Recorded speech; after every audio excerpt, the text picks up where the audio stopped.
I was able to simultaneously gain a 30k per year pension for my mother while wiping my POS father's retirement. My father is the Canadian Satan. Growing up with him was less than fun, and I can assure you, based on witnessing it, he was a less than fun husband. I'd go on about what a POS my father is, but instead I'll quote a judge. "You're the most despicable human I've ever had in my courtroom." And that's coming from a family court judge. I read this whining endorsement of my dad's personality in the court documents I acquired related to his divorce with my mum. The same place I discovered the crazy stuff that he'd engaged in to steal from my mum. It's also where I found the information I needed to get one over on him, so severely that he's going to disinherit me. A frame of reference about my father is that he's a pathological narcissist and behaves exactly how those people are compelled to act.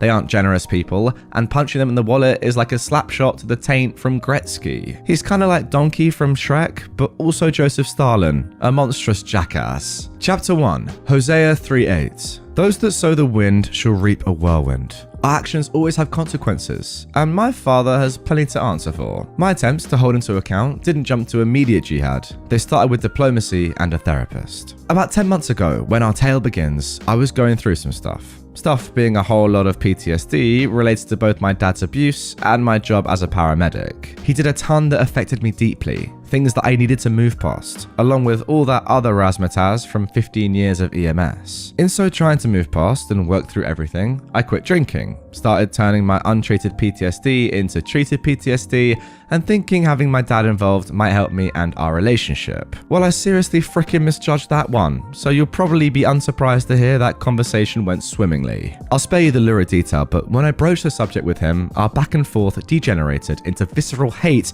with him screaming at me that I'm a failed paramedic, liar, and POS alcoholic. While I have a certain pride about my job, I have more pride in my 14-month sobriety. So hearing this from my old man might have caused me to behave a little bit psychotically. I got right annoyed at him and decided to dig up every bit of dirt I could, see what kind of man he actually is and has been. When it was convenient, I hopped in the mystery machine before taking a trip to the courthouse to unleash my inner gumshoe. Everything is public record, so I bulk bought copies before retiring to my easy chair to read, plot, and pet my white long-haired cats. For good measure, I obtained a file of divorce document from my mother. Soon enough, I hit upon a line of inquiry worth following up on.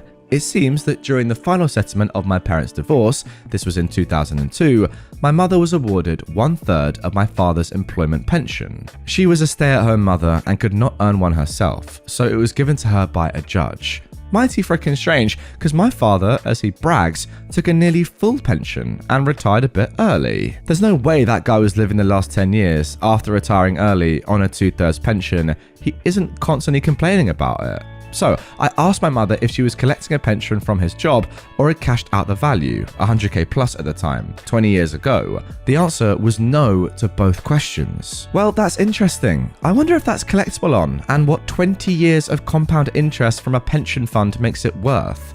Well, I did eventually find out, along with the fact that my dear old dad had been collecting my mother's portion for 10 years, in hilariously open violation of a legal order from a judge. Why didn't my mother pursue this sooner? A combination of being unable to afford a lawyer, being his victim for 20 years, and pessimism after so much of his continued dodging obligation to the order. She just quit. There is effectively no statute of limitations that he could hide behind because of the wording of the document. Insofar as I could tell, I had him dead to rights, and my mother would be collecting. It would be a slam dunk. I just needed to hire a lawyer to help me, so I set out to find the most unbalanced, bloodthirsty psychotic who passed the bar exam. Chapter 2. And your pension lady?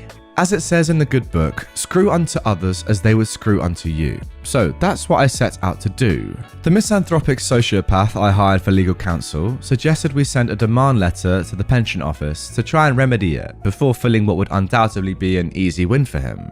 I agreed in spirits and instead phoned up the pension office and got put through to the woman managing my father's file. Well, she was a delight, and it was a trivial matter for me to get her to loathe my dad. We talked for 45 minutes, and I swear if you'd given me another hour, I could have convinced her to suicide bomb his house. In all our conversations about life, families, and relationships, we got down to some things of note. Since I could show her correspondence her office had sent to my father, CC'd my mum on, from some years ago and ongoing for 5 consecutive years, trying to resolve this matter, which he'd ignored, she was more than willing to start the process on remedy immediately. Full cooperation from this lady and her office was a matter of merely providing documentation, and with my lawyer on retainer, this office was beyond asking my father to comply. They complied for him. About 2 months since I last spoke to my father, and he had no idea his pension was about to take a serious hit. Below, I'm going to break down how big a turd I put into his bowl of ice cream. My mother's portion was made whole and adjusted to reflect that her portion was brought to maturity and beyond, so his early retirement doesn't affect her fund. So he loses 10 years of valuation to her. He also retired 3 years early, which knocks him down now to 17 years of pension valuation, not 27. If you've forgotten, my dad had been collecting my mum's money and was overpaid by 30k per year for the last 10 years. Like I said, mum was made whole, so the pension company is going to claw back that overpayment from the base valuation of his current pension fund. I'm not exactly sure what that does to the number, but it effectively nerfs my old man's private retirement fund. He does though have government old age pension, but he took that early too. Whoops. My dad did some awful stuff to me, but I only had to suffer 17 years of him.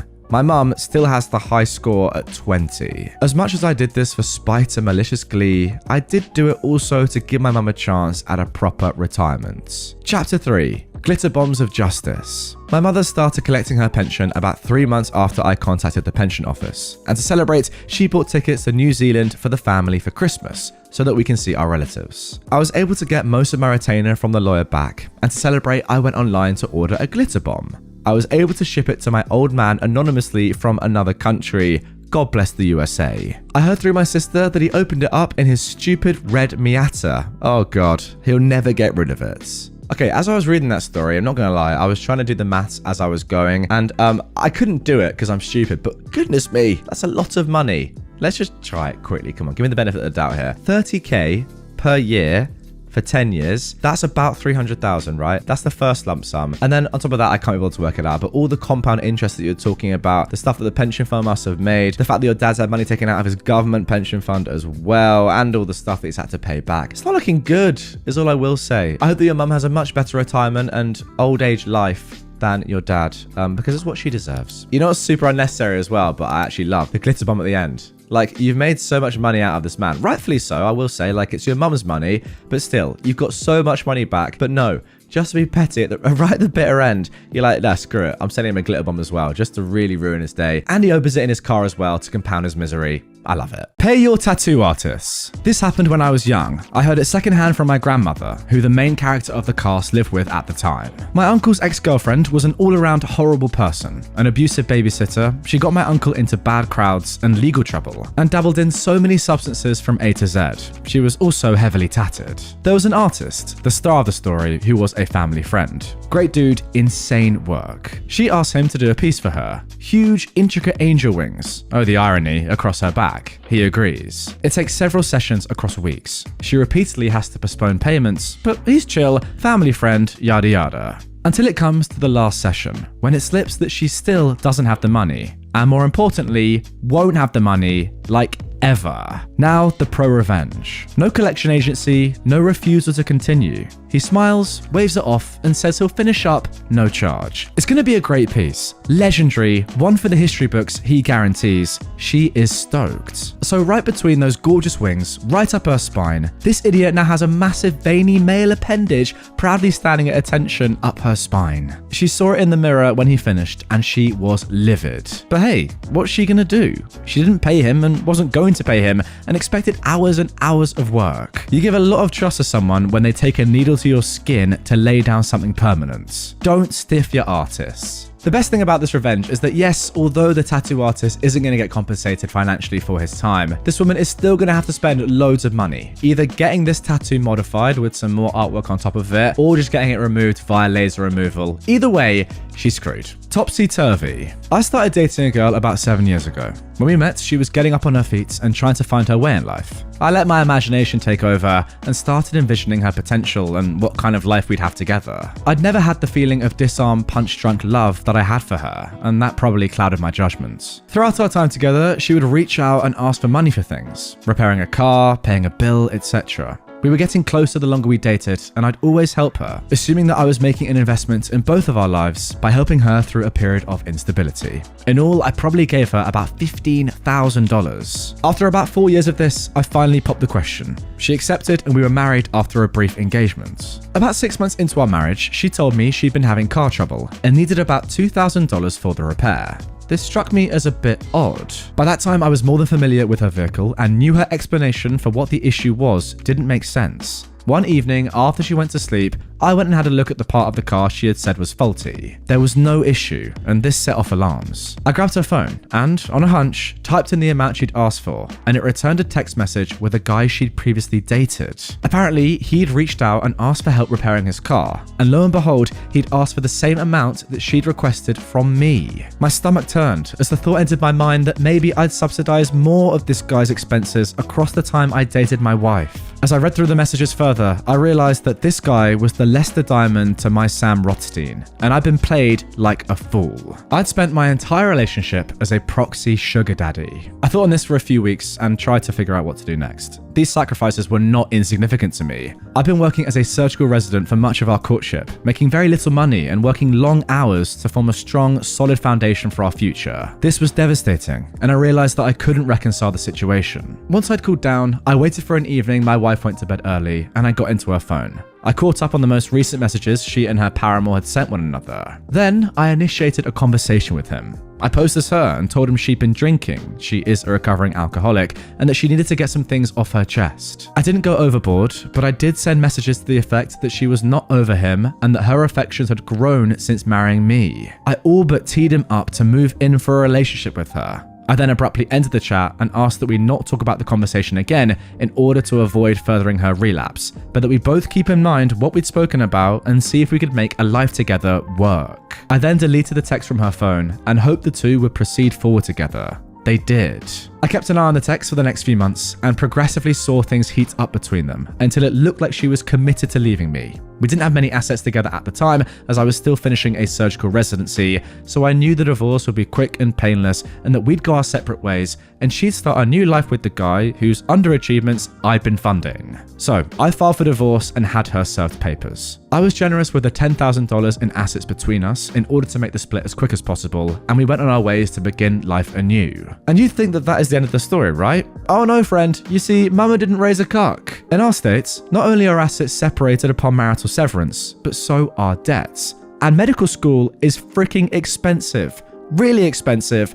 $250,000 expensive. So this female dog ended up with a parting gift of about $125,000 of my student loans. And guess who she shotgun married 2 months after our divorce? Fortunately for her, she'll only have to pay half of that amount. Because if history does indeed repeat itself, he'll be paying the other half once their marriage ends as well. It was all I could do to not send them a piggy bank as a wedding gift. Best $15,000 I ever spent. Wow, I had no idea that this was a law in a certain jurisdiction of the US, but if it is, and I don't know if it is or not, this is truly a crazy story. You're telling me that yes, although you lost 15K, you actually gained 125,000? That is mental. If you guys know about where this law is a thing, or if it is indeed a thing, get in the comments down below. As you can tell, I'm just a dumb British boy, so help me out. Crazy story nonetheless. Terrible boss gets his comeuppance. Setting: high-volume independent tyre shop in northern New England, circa 2012. We'll call it 123 Tyre. Target: evil general manager. We'll call him Jay. Aggrieved parties: basically everybody that worked there at the time, but mainly myself and the receptionist. We'll call her Ruth. Now for the backstory. So, Jay had been the GM of 123 Tyre since he got the previous GM fired in 2004. He was and is a complete narcissist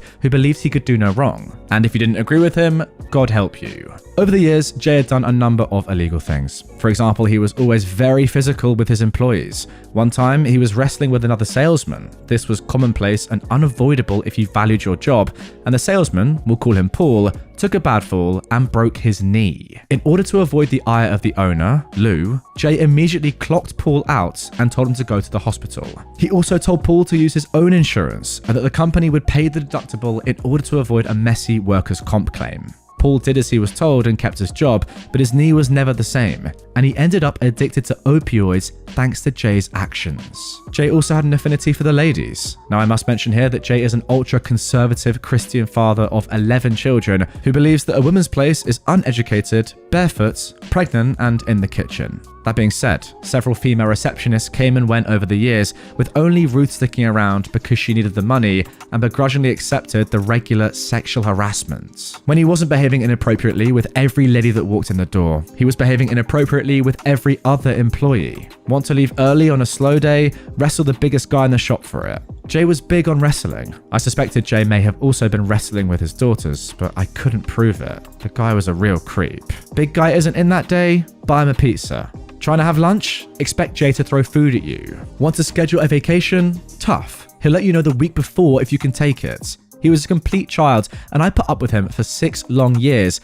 because I couldn't let him win. The setting. It was the summer of 2012, and Ruth and I had had enough. Jay was completely out of control as usual, now telling me, a Latino, that if Obama won re-election, he would make my work life heck come November. Ruth was going through a divorce and he was trying to move in on her. For the record, Ruth hated Jay's guts. It was time to hit him where it hurts. Ruth was ready to drop a lawsuit for sexual harassment on Jay and 123 Tire, and I was ready to drop one for constructive discharge. Now, suing an employer doesn't exactly look good on one's CV, but we were both at wit's end. The revenge. Ruth and I decided one evening that Jay's ultra-conservative values must be shared by his wife and family. As he was always working, his wife must be the one who goes to the mailbox every day. I created a throwaway email and got him a Bill Me Later subscription to Hustler magazine, and Playboy, and Penthouse. Fast forward a couple of weeks, and he comes in looking like death warmed over.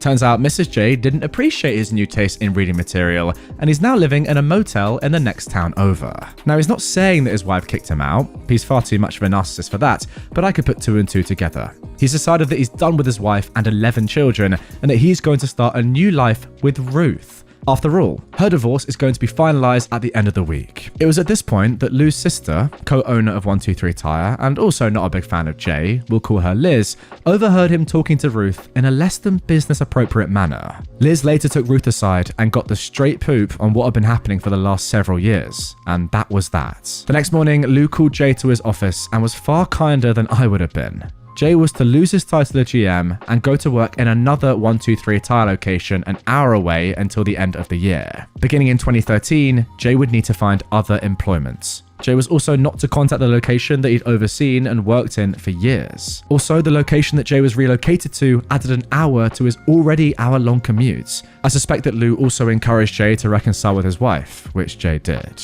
Okay then, now onto the epilogue where karma really hits home. Jay entered his employment with 123 Tire in January of 2013 and never suspected any involvement from me. In fact, to this day, he stays in occasional contact with me. He went on to work for another tire store, this one a corporate chain, as a store manager. He put his house on the market, bought a new one closer to his new employer, and everything. A year later, he was fired after bringing a 7-figure lawsuit on them. They settled out of court and he moved back to the house he was in before as it hadn't sold. Jay's next job was 5 minutes from his home, and his new boss was the guy that Jay had gotten fired back in 2004. That one lasted a couple of years until Jay gave up on finding employment in the area and moved himself and the whole family to the Midwest sometime around 2016. Now in the Midwest, Jay's been unable to keep a job in the car business for more than a year, and as soon as each of his kids turn 18, they seem to move right back to the area they grew up in. His New England home sold in 2019 for less than he bought it for. Ruth still works for 123 Tire and is very happy there now. The icing on the cake. In early 2021, I finally left my job at 123 Tire. I sold my house and became a full-time RVer. I've seen 47 US states, including the Midwestern state and town that Jay now resides in. I looked him up when I got there, and he came to see me after he got out of work in my new RV. He said, "Boy, you must really think something of me to look me up and want to see me all the way out here." If he only knew the half of it. Yeah, this guy is just clearly screwed. The fact that he genuinely thinks that you like him, even after he's treated you so badly for 6 years, just shows how screwed he is in the head. Like, I bet you he still doesn't even realize to this day how much people hate him. Like, he wouldn't even realize how horrible it must have been to work under him if he's the one that's saying, oh, I really appreciate you coming out to see me, man. We're such good mates. How does he not know? I have no idea. Then again, I guess if he did realize, he wouldn't do it in the first place. Yeah, great karma. Thoroughly enjoyed it. Park your car in a danger zone. Good luck finding it. This is the story of Mike. Mike managed the warehouse of a hospital. Said hospital was built in the 50s in the center of town. The stadium is on one side, the justice hall on another, and the school is on the third side. There's also a barracks and 2 other medical buildings around, so the streets are crowded with cars searching for a parking spot. One day, when opening the gate of the landing dock, Mike noticed a little car parked in the hospital internal courts, near the 2,000-litre liquid oxygen tank that you can see on screen right now if you're watching on YouTube. As you can see, it's a pretty big boy. Now, of course, this is absolutely forbidden because 1, this is a private property. 2, the court was planned before 35-ton trucks were the norm and maneuvering is already difficult. And 3, liquid oxygen is explosive. A car or a truck hitting the tank would be a major hazard. It was a small Italian car. No advertisement, but it was the kind commonly used as a second car or to travel in the Dolomite Mountains where the roads are very narrow. So, Mike makes some calls. The car isn't owned by someone who works at the warehouse or one of the nursing staff. No doctor has such a small car. The reception made announcements asking visitors to move the badly parked car, but to no avail. By 6 p.m, the car is gone. Okay, problem solved. But the day after, the car is there again. The same calls happen with the same results. Mike then called the police. But the police can't tow it because it's a private place. And of course, the towing company can't do it without a police query. By chance, that day only lorries came to unload medical materials. When it's time to close the warehouse, the car is gone once more. On the third day, when the landing dock opens, the car is already there. And now it's a real problem. A 35-ton truck from Germany must come this day. There's no way it can reach the dock without tilting the car and therefore the liquid oxygen tank. This has become a clear and present problem of security. All the warehouse team exchanged ideas on what to do, but all feasible solutions have already been tried. It was only when someone from the maintenance team passed by on a forklift with a pallet of plaster bags that it struck everybody at the same time. There's no way this Italian car could weigh more than 1 ton of plaster. So, Mike went and saw the forklift driver while the team searched for a wooden pallet. Slowly, with many precautions, the forklift slided the pallet under the car, lifted the whole thing, and went to drop the car off at the nearby street. In just 10 minutes, the police were warned that a car is parked in the middle of the street blocking traffic. The said car is towed in less than half an hour. Of course, the truck came in and had no problem maneuvering. 2 days later, rumors ran through the hospital. Apparently, it was the car of the director's wife. She worked in a medical building some streets away. While everybody agreed that Mike had made a good move, they waited to see what would follow. It's turned into a global problem of management. Mike is called to see the director. As soon as he goes in the door, he starts to explain, "Yes, I know it's your wife's car, but..." The director stopped him. "What? No, I called you for an entirely different matter. I warned my wife several times. She had it coming, the idiot." Until the hospital closed 20 years later, this story has been repeated to each new worker and each medical student. Put your car in a tree if you want, but don't park in the landing dock court, because Mike will make it disappear. Wow, that is so good from the director. I reckon Mike thought he was in massive trouble as well. He did something that was completely fair, I've got to say, and I'm sure he would have been okay, but nonetheless, when you do something like that and you realize it's a director's wife's car, you must be thinking, oh, I've messed up here massively. Even though what you did was completely fair, you're still thinking, oh, I'm in big trouble. But the fact that he was just like, no, I told her multiple times she's an idiot for doing that. Anyway, let's talk about something else. Good man. Unlike the previous story, that is a boss that you want to work for.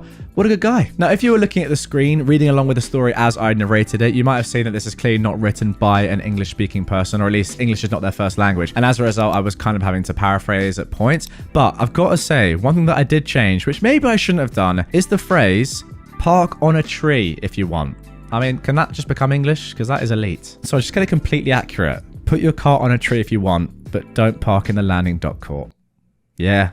Get that into my lexicon right now. How I screwed over a racist, horrible, bigoted business owner and likely resulted in him going out of business faster. This occurred in a southern state. I won't mention the state because, well, you'll see. I was an account manager for a digital marketing company. We sold lead generation services to business owners to generate leads. One of our key selling features was if you turned on call tracking numbers and recorded phone calls, we'd guarantee you X amount of leads based upon Y spend. And if we failed to meet that, you'd be entitled to partial, or if we really failed, potentially a full refund. Some things quickly to note about advertising. CTN stands for Call Tracking Number. It's a unique number that's assigned to a certain point of advertising that consumers call. This number is only on that piece of advertising. It routes to the business line, and unless the consumer is very observant, they have no idea they are using a CTN. Call recording. If you turn on CTNs, we can record the calls and store the audio on our servers. The business has to consent to this. Also, when you call, you'll hear a message, "This call is recorded for quality assurance" type of thing. Both of those are required to be eligible for our service guarantee. Storytime Part 1. The Lay of the Land. The business in question was a small dad and son contracting company with a couple of employees. They primarily focused on smaller jobs such as windows, drainage, finishing, etc. Unfortunately, this business owner was a royal pain in the butt. He went back years and his account was filled with nothing but complaints. Also, there was a strong suspicion that he was racist because his last account manager was black. The business owner, who we will name Scott,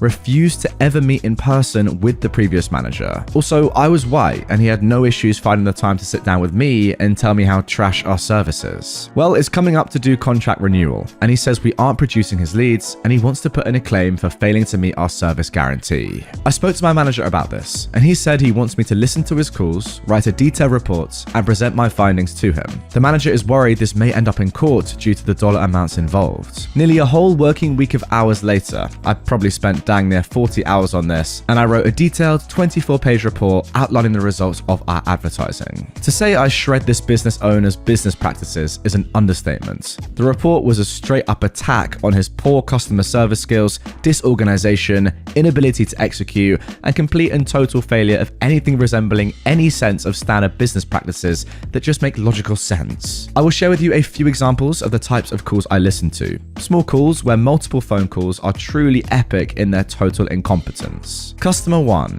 This one was a small-time landlord who had 3 different properties that had received a quote from Scott for work. The landlord had accepted Scott's quote and agreed to do business. In one voicemail message, he offered to pay a deposit to start work. Throughout 4 voicemail messages, this poor landlord went from, "Hey, I want to pay you," to "Are you okay?" to "Why the frick aren't you returning my calls?" Yes, I said voicemails. Scott had gone out to this man's properties, quoted his pricing, and then straight up refused to do anything more. Why? I legit got no idea. I called the customer in question and said I was the quality assurance agency and was doing a survey on Scott's performance. The guy ended up paying Scott's competitor about 15% more to do the work and was utterly beside himself on why Scott ignored him. I was also confused. FYI, all my calls were recorded and put into the company records. Customer 2. This one in particular really annoys me. Again, the public housing office called Scott to get a quote on work that involved 25 different homes. Scott was kind enough to answer the phone this time, which ironically was one of the few frickin' times he ever answered the phone. Initially, Scott sounded happy to get such a big, profitable job. Then Scott learned 2 things. It was Section 8 housing, and it was a neighborhood that was black/Hispanic. Immediately upon learning this, Scott informed the housing office that unfortunately he's super booked, not true, and that this area is actually out of his service area, again not true. The housing office was confused and was like, "So you're not interested in bidding?" And Scott said, "No, I'm not," and hung up. He didn't even say goodbye. So I did a quality assurance call to the housing office and the lady was completely confused why Scott wasn't even remotely interested in the job. Luckily for Scott, the lady didn't connect that Scott was a racist idiot because discrimination against a protected class is a crime. Customer 3. It was an overseas phone number from Japan. A service member stayed up late to call Scott during his business hours. This person told Scott he was deployed overseas. Still, over the weekend, someone broke into his home back in the States, where Scott operated out of. He was trying to arrange for a new door. He mentioned this was an emergency as his wife was being forced to stay at a hotel. Scott never returned his calls nor made any effort to contact him on the email he provided, or called the wife, who was local. It was a super easy job that Scott could have done in about an hour or so and made a solid profit. I think that's enough examples. Yes, I completely agree. Remember, guys, that Scott is trying to get a refund from this company because they haven't generated him enough leads, allegedly, whereas clearly we can see from all these examples they absolutely have. Scott is just being lazy and not even doing his job. So then, part 2, review and plan. The actual report at the end said out of the X phone calls, Scott failed to properly service the leads in about 70% of the cases, and that I could keep on going on. Still, I felt that after X number, there was a clear trend that had been established. It wasn't that our service wasn't producing leads for Scott, it was that Scott was a racist, bigoted idiot who everyone freaking hated. Obviously, I said that in more professional language. When I presented the report to my manager, he looked at it and went, "Dang, 24 pages. I asked if it was fine, and he smiled and said, "I got a pretty good idea of what this is going to say." He said he'd review it and get back to me. So a day later, he came to me and said he'd gone over the report. The VP had gone over the report, and he asked what I thought the recommended course of action should be. My recommendation? Remove all discounts, charge Scott total price for our services, and clearly explain to him that our job is to provide him with leads. It's his job to sell those leads. If he can't convert our leads into business, that's not our problem. Scott was getting a 70% discount. Our price was built with discounts in mind. My manager was like, he'll probably cancel. And I asked my manager, and is that a problem? If Scott was going to remain my client, he was going to pay dearly for that privilege. If he wasn't willing to pay, I was very happy to let him walk. My manager smiled and said, nope. Part 3, the meeting. My manager and I called Scott and arranged a meeting. I created a PowerPoint summarizing my findings. About a third of the way through, Scott gives in and tells me to get to the point. I knew this was going to be a heated meeting, so I wanted my manager present both as support and a witness. So I explained to Scott that it's our job to bring him leads and it's his job to sell them. His failure to do that is not our problem. He gets irritable and angry, and my manager backs me up. He goes, fine, I'll renew my contract at the same rates. To which I go, yeah, you see, you didn't let me get to that part. We have new pricing for you. Scott goes, lower? I go, oh no, not lower. My manager smirked. Scott asked me for the new rates. I hit him at the full rate, which was 3 times what he was paying. Scott is furious with me, says I'm overcharging him, says I'm ripping him off, says I'm a horrible salesperson. He tells my manager I should be fired for treating him like this. My manager looks at me, and I've been waiting for the moment. Truth be told, I gave 0 Fs what Scott thought of me. If anything, my goal was to get him to cancel. Scott, I say, you're a challenging client. Therefore, the pricing of our service needs to reflect the challenge of providing you service. So we will be charging you our full rate. If you'd like, I'd be happy to go over why this ROI still makes sense based upon our past performance. This was wording I'd gone over with my management before using it. My manager felt it was fine. It felt so amazing to say those words. It was the nicest way that I could say, you're an idiot. If I'm gonna work with you, it's gotta be worth my while. Scott says we're a bunch of greedy frickin' pricks. He says, I'm gonna cancel. To which I said, that is an outcome we've decided is acceptable if that's what you choose to do. Scott huffs and goes, and what about my refund? Dismayed, I go, Scott, we've clearly demonstrated we did our part. The reason why you aren't bringing in sales is because of your company's inability to close on the leads we generate. To which Scott goes, so you're saying I don't know what I'm doing? To which I say, Scott, if you agree to sign at the new rates, I'd be happy to sit down with you and help you free of charge on how to improve your sales techniques and close more of your leads. This is me telling him he doesn't know how to run his business and was very much meant as an insult. Scott goes, nah, F you, I'm calling my lawyer. I go, so I take you're not going to renew? He goes, F no. My manager goes, that's fine. Would you like us to email you our report on your leads? Scott goes, sure, I'll show my lawyer. FYI, we never heard from Scott's lawyer. We wish Scott a good day and he leaves. Later, we wrote him an email, attached a report, and also told him if his lawyer would like the recording in question, we can send that file over as well. Our bases were covered, and we knew it. I suspect he also came to the same realization, but he had too much pride to admit that. Part 4. Make sure that dagger is nice and deep. A few weeks go by, and my manager says that we've got to shut down Scott's account, so I need to call him and ask him what he wants to do with his CTN numbers, which we control. In our contract, we say at the end of the agreement, the customer has the right to have the numbers ported over. over for a fee. It would have been normal to waive the fee as a gesture of goodwill, but Scott desired zero goodwill, and he received what he desired. I tell my manager there's no way I'm porting the numbers for free, and just like his quote, I'm charging him full rate $15 a number. The total came out to just a bit over $100. So I call Scott. I get his voicemail, but he doesn't answer. I write him a registered letter, and in that letter, I outlined he has 30 days to respond, we have his CTNs, and if he's willing to pay a $15 per number port fee, we'll transfer those numbers over to his phone provider. One morning, I woke up to about a dozen hateful text messages in which Scott told me to go frickin' burn in hell. I took that to mean that Scott wasn't interested in porting over his phone numbers, and I reviewed those texts with my manager. We saved those messages and uploaded it to his accounts. So, is that all? Of course not. Part 5. But wait, there's more. So here I was with 7 CTN numbers that had been in service for literally years. Those 7 numbers were saved in Scott's customers' phones, and to many of Scott's customers, those numbers were Scott's number. Obviously, they wouldn't be advertised to anyone, but that doesn't mean they won't produce phone calls. Now, if I just let the numbers die, the customers will call and simply be told this number is no longer in service. Now, I'm not entirely sure if what I did here was legal, but it's been quite a few years, so I feel comfortable about introducing you to Bobby. Bobby was another Southern boy, but as much of a butthole as Scott was, Bobby was a sweetheart. His mum would bake me pies for our meetings, he was a complete joy to work with. Bobby also owned a similar business to Scotty, but Bobby's business was more advanced, did more types of jobs, and also serviced the same area. So, I submitted a service request to port all of Scott's 7 CTNs to Bobby's accounts, and I waived the fee. All of a sudden, hundreds of Scott's customers would think they were calling Scott, but they'd get Bobby. Bobby had all his calls routed to his secretary, Ashley, who was an angel. Ashley was also a wickedly talented saleswoman, and I know for a fact she'd be able to take Scott's clients and convert them for Bobby. So that's what I did. I had those 7 CTNs ported over to Bobby. This did a few things that benefited nearly everyone involved. 1, Bobby got more business. 2, I produced more leads for Bobby, which means Bobby was comfortable with spending more money with me, which meant I made more money. And 3, Scott's old customers got a better service. And finally, part 6, capitalize on my revenge. At the next performance meeting with Bobby, Bobby was very pleased with the sudden uptick in new customers. He even asked me, "What did you do to my account?" I smiled and said, "I reviewed your account and made a few tweaks. Have you seen any improvements?" He absolutely did. He asked me, "Did this cost me anything extra?"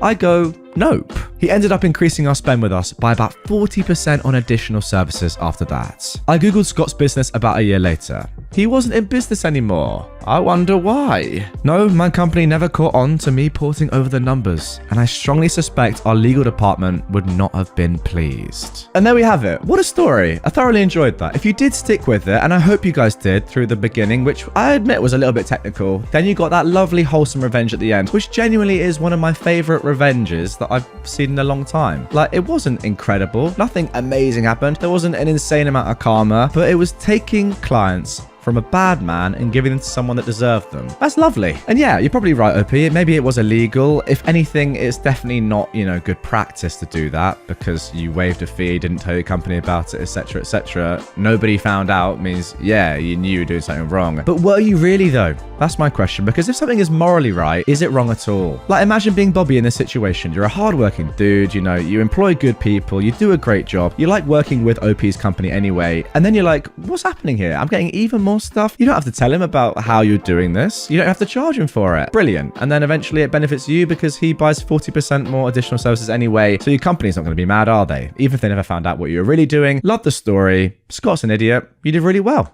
Cheat on me and brag to your friends? Enjoy deportation. I met this girl, 22 at the time, while I, a 30-year-old man at the time, was working in a national park, and she was a housekeeper on a work visa. We instantly hit it off, and within a month, we were in a relationship. We even had a solid long-distance arrangement, where we'd visit each other on recreational visas in our respective off-seasons. I'd spend a few months in Romania, or meet her at some vacation destination, then she'd spend a few months in the States. This went on for about 2 years, and eventually the conversation came up with her family about possibly moving her to the States permanently. Romania never really really recovered from the Ceausescu regime, and political economic corruption makes life pretty unpleasant for a lot of people. Her marrying and moving to the US meant that her mum wouldn't have to worry about her daughter having a good life. I arranged for sponsorship and proposed to her. It seemed like my dreams were coming true. Then, about a month after she's all settled in, I get a message from her best friend back home. What followed were a year's worth of screenshots wherein she bragged about conning me into paying for her residency while she cheated on me with 8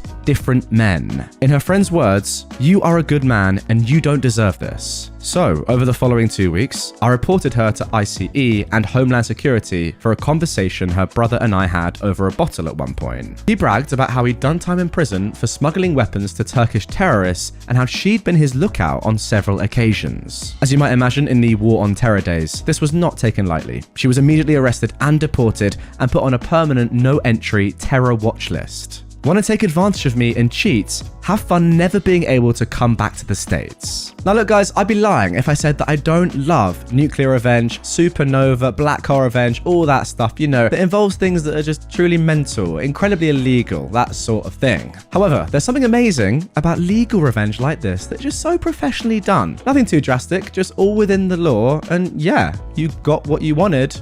Legally. Okay, looking at the comments, apparently OP still hears from this person and both of her brothers, most of her cousins too, all sending him death threats, and her mum congratulating him, saying she could use a son like me. Strange. The mother's approving what you did, but the rest of the family are saying, you need to die. Franchise owner told me I was a nobody who should know her place. He doesn't have a business now. I got hired to be the manager and completely run a frozen yogurt shop after working at a different location that had different owners for years. I was promised great pay and complete control. I get there and it was a train wreck. The type of yogurt they sold you took a powder base, mixed with milk, and add flavors. The workers were just pouring straight milk into the machines. The floors under the machines literally had never been cleaned. I found an anthill under the cold topping cooler. I found mold in multiple machines. They didn't have a blender to mix the yogurt or a recipe chart for employees. The owners also owned a Subway, so the only knives they had were dull Subway knives. They had no gloves or cleaning supplies of any kind besides dish soap. I worked my butt off cleaning the store, literally spending hours with a razor scraping the years of yogurt off the floor. The owner fussed at me for doing unnecessary things on the clock and demanded that I clock out if I wanted to do that. He also only kept 4 employees at a time in the store and tried to make them all work at the Subway too, so he could just pay them that way. I refused. One of the employees he had when I got there was literally 14. The state I lived in allowed that, but had very strict rules about it. Like they can't work before 7 AM or after 7 PM. They needed to have a 30-minute break every 4 hours, etc. The owner made the schedule and I noticed that he had the 14-year-old there alone for 6 hours. I go in on my day off to order toppings and then told her she needed to clean, not just sit on her phone the whole time. She got annoyed with me, but finally did it. Then I come out of the office, clock in, and tell her she has to take a 30-minute break. She goes off on me, and I'm like, look kid, it's the law. She called the owner about it, and he immediately yelled at me that I was no one and had no authority. I have no right to make her clock out, and I needed to understand my place. So the next day I opened. I cleaned all the machines, filled them with cleaner water, not yogurt, and put them to wash cycle. I mopped the awful floor, took out the trash, then went into the office and typed up a sign with pictures I'd taken of all the disgusting things I'd seen and since fixed. I printed it out, taped it to the door on the inside so it couldn't be ripped off, locked the door, slid my keys under it, blocked the owner, and left. The sign read, "Dear customers, I apologize for the inconvenience. Due to the owner's full name, believing this is an acceptable way to keep the store and that cleaning this is unnecessary, I, a nobody who should know her place, have decided you deserve to know the disgusting state of this store prior to my employment. The store will remain closed until he tricks someone else to manage it for minimum wage after promising $18 an hour. Feel free to speak to the owner at the Subway across the shopping center. I don't recommend eating there though." I've also contacted the Department of Health and the Department of Labor for his illegal hiring of a minor without following the law and his demand that all workers here also work at the Subway so he only has to pay us Subway checks, with yogurt shop name hours added on. Corporate of both, the frozen yogurt chain and the Subway, have also been contacted over the multiple contract violations the owner has done. Apologies again for the inconvenience. If you still would like a cold sweet treat, I recommend another ice cream shop nearby. In conclusion, the yogurt shop and his Subway got closed down. Oh wow, it's clear this guy is just rotten to the core. Like, all the stuff that he's trying to do is so illegal. What's he doing? Saying, yeah, you're actually a Subway employee, but no, you don't actually work in that building. It's just easier for paperwork and I can probably pay you less. That's probably what he was going for. What a strange man. Just trying to get every possible penny out of you lot. Going against employment laws. Like, why is he employing a 14-year-old in the first place and then not having them do the stuff that is just so legal? Again, in the same way as the first story, what you're doing here is completely legal, which I love. The sign, by the way, so good. Imagine being a customer, going up to that shop and reading that. You'd be like, what the heck has gone down here? I love it. And yeah, I'm going to go to another yogurt shop, not this one. It's a really bad idea to make a government employee angry. This one is a double government employee event. And what you should know is if you get the attention of a government employee and make them angry, they will make your life a living hell. The setup is that I was working for a local county government in the permitting department. I handled drainage and floodplain enforcement. I received complaints from a homeowner, a nice guy, who lived next door to a house that was part of an incorporated village. Not a nice guy. The nice guy lived in an unincorporated portion of the county, and hence the call to me as an agent of the county. I drove out to the sites and to investigate and discovered some interesting facts. The permitting agent for the village allowed the incorporated homeowner to fill his lot, affecting the drainage, which caused the unincorporated lot to flood every time there was anything more than light rain. The nice guy indicated that there was some tension between him and the not nice guy, and part of the issue was that the nice guy and his partner were a gay couple. This ran up a red flag for me, but in trying to be impartial, I took the information and some photos for the file and indicated that I would contact the village to find a resolution. I wrote a letter and then called the village inspector, Jackwagon, to discuss. I was told by Jackwagon that the village could do as it pleased, and that I could do nothing to stop the not nice guy from doing as they pleased, as it was approved by the village. There was then a comment about those type of people, the gay couple, making complaints just to cause trouble. I was now on the case, and it was time to make sure everything done on the incorporated lot was 100% legal. At this point, the game certainly was now on, because if there's one thing that grinds my gears, it's bullying. Well, hey, I go one step further than that. It's not just bullying, it's also homophobia. I went back out and spoke to the nice guy to let them know what I was up to, and also that I was not going to let this slide. I then started investigating the elevations on the two lots and what fill had been placed on the incorporated lots. The not nice guy came out and started getting belligerent about my presence and ongoing investigation. He incorrectly stated that I did not have jurisdiction over his lot and that he would be calling the police. I patiently listened and then pulled out my two-way radio and requested that the home base dispatch both a village and a county police unit to the location. I then indicated that since there was a regulatory floodplain on his lot, I did in fact have jurisdiction, and that I would be exercising my right to determine the impact of his fill activities upon that floodplain. Both of the police units showed up and I let them know what was going on. They were both appropriately agitated to have to waste their time and let the not nice guy know that I was within my authority to proceed with the investigation. A little while later, while I was measuring things, Jackwagon showed up. He started berating me about harassing the village resident and threatening calling my boss and filing a complaint and so forth. I invited him to do so, quoting which parts of the code he should indicate I was violating. I was using marking paint to show the limits of the floodplain for the photos for the file, and what do you know, Jackwagon's shoe got painted when he tried to stop me. Obviously, he was even more angry, as was the homeowner, due to very bright orange paint in the grass in his yard. I pointed out I had done the same on the neighbouring lots, but they just kept complaining. It was actually marking chalk that comes off pretty easily. Interestingly, I found two really wrong things on the not nice guy's lot. One, there was fill placed in the floodplain, and two, a garden shed was built on the fill and partially within the floodplain. Both are a big no-no and are actually against federal law. So the course of action had two parts. First, make the incorporated homeowner remove the fill and shed from the floodplain, and two, let the nice guy place fill in their lot outside of the floodplain to counteract the fill remaining in the not nice guy's lot outside of the floodplain. I also told the nice guy it would be a good idea to run a field tile on their side to drain the water that would inevitably pond up between the two lots when it rained. Predictably, the not nice guy and Jackwagon got super angry when I sent the letter out that there were violations that either had to be corrected, remove fill and shed,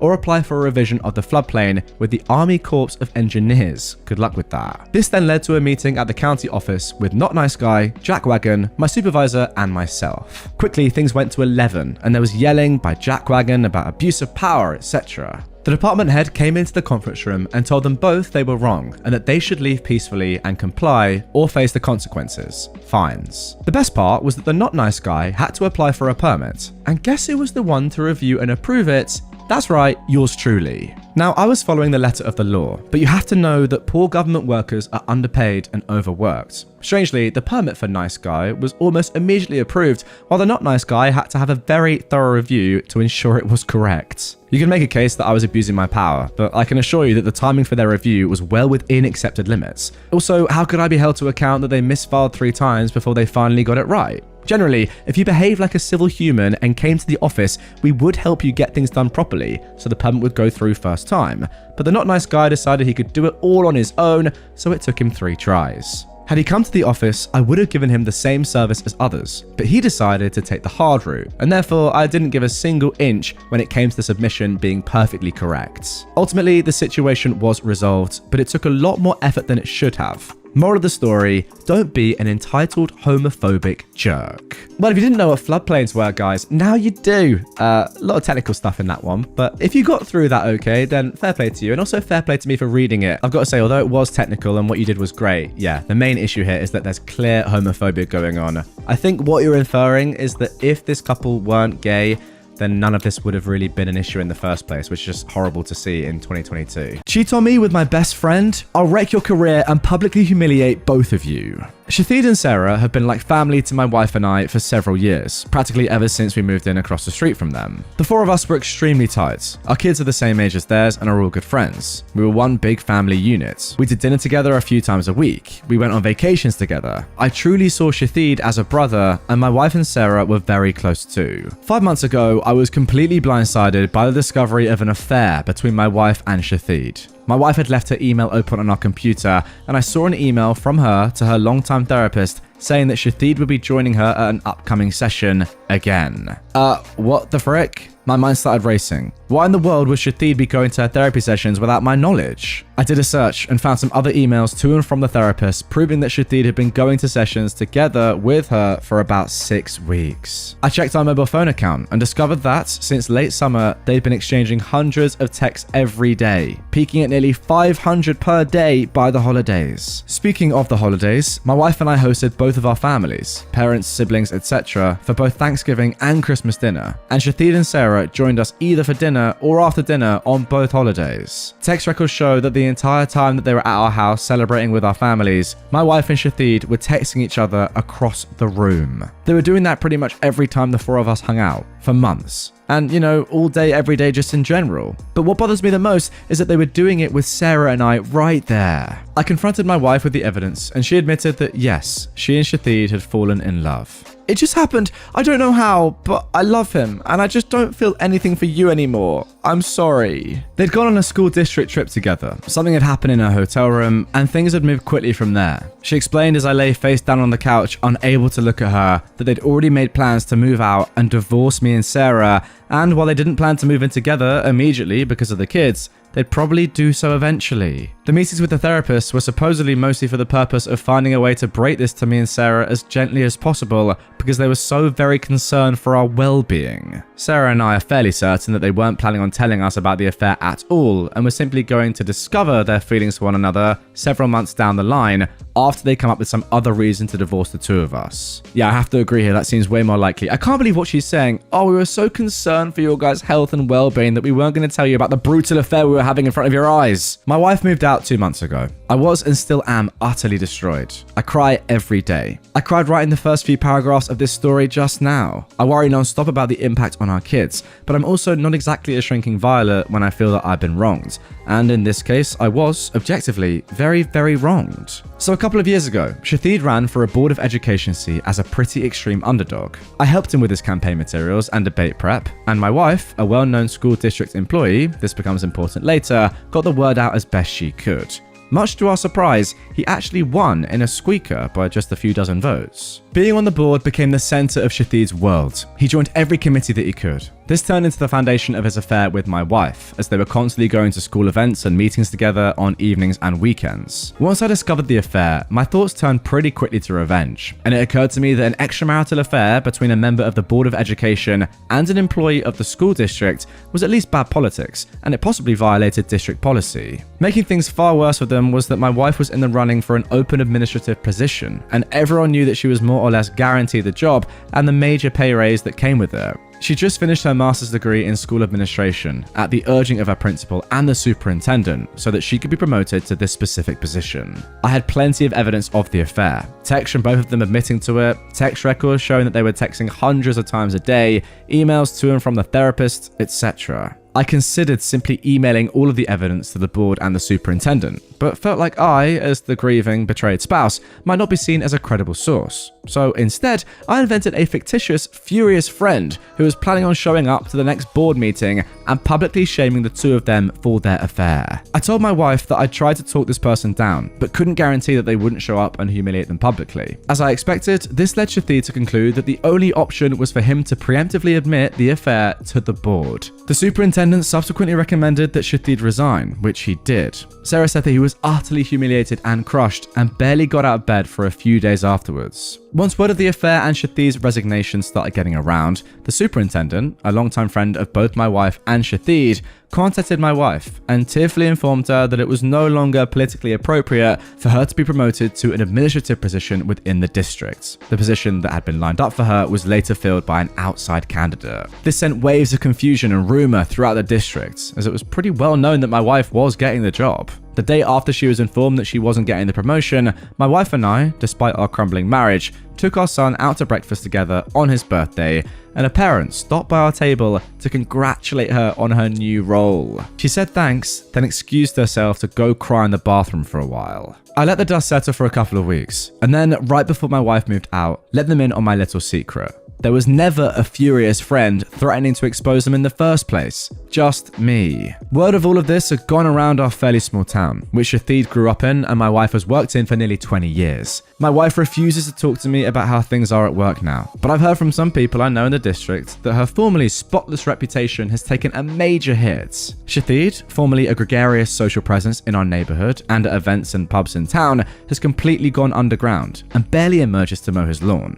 He's moving out soon to a trashy little townhouse, which is all he can afford due to all the child support he's going to have to pay his wife. My wife and Shathid claim that they plan on trying to make things work together, despite all the public humiliation. I wish them lots of luck with that. I'm sure it'll be a lot of fun to show their faces together in town. And there we go, that is the conclusion of the post. But before we get into some analysis and commentary, OP has actually answered a couple of questions. First of all, are you and Sarah a thing now? You should totally be a thing, that would be awesome. No, we're friends. We've been incredibly important to each other since this all started and have certainly gotten a lot closer, but not in the way everyone's thinking. This would all be so much harder to deal with if I didn't have her to lean on, and she says she feels the same way about me. We're going through basically the exact same situation with the same players, after all. Shathid hasn't moved out yet. Once he does, we plan to go back to getting the kids together more often like they used to. It'll never be the same, of course. She already does come over with the kids from time to time, but it's just tough with Shathid's constant presence across the street. Next question. Didn't your revenge hurt both sets of kids? Well, not really. Shathid has a day job. The Board of Education was his hobby and his passion, but this didn't affect his income at all.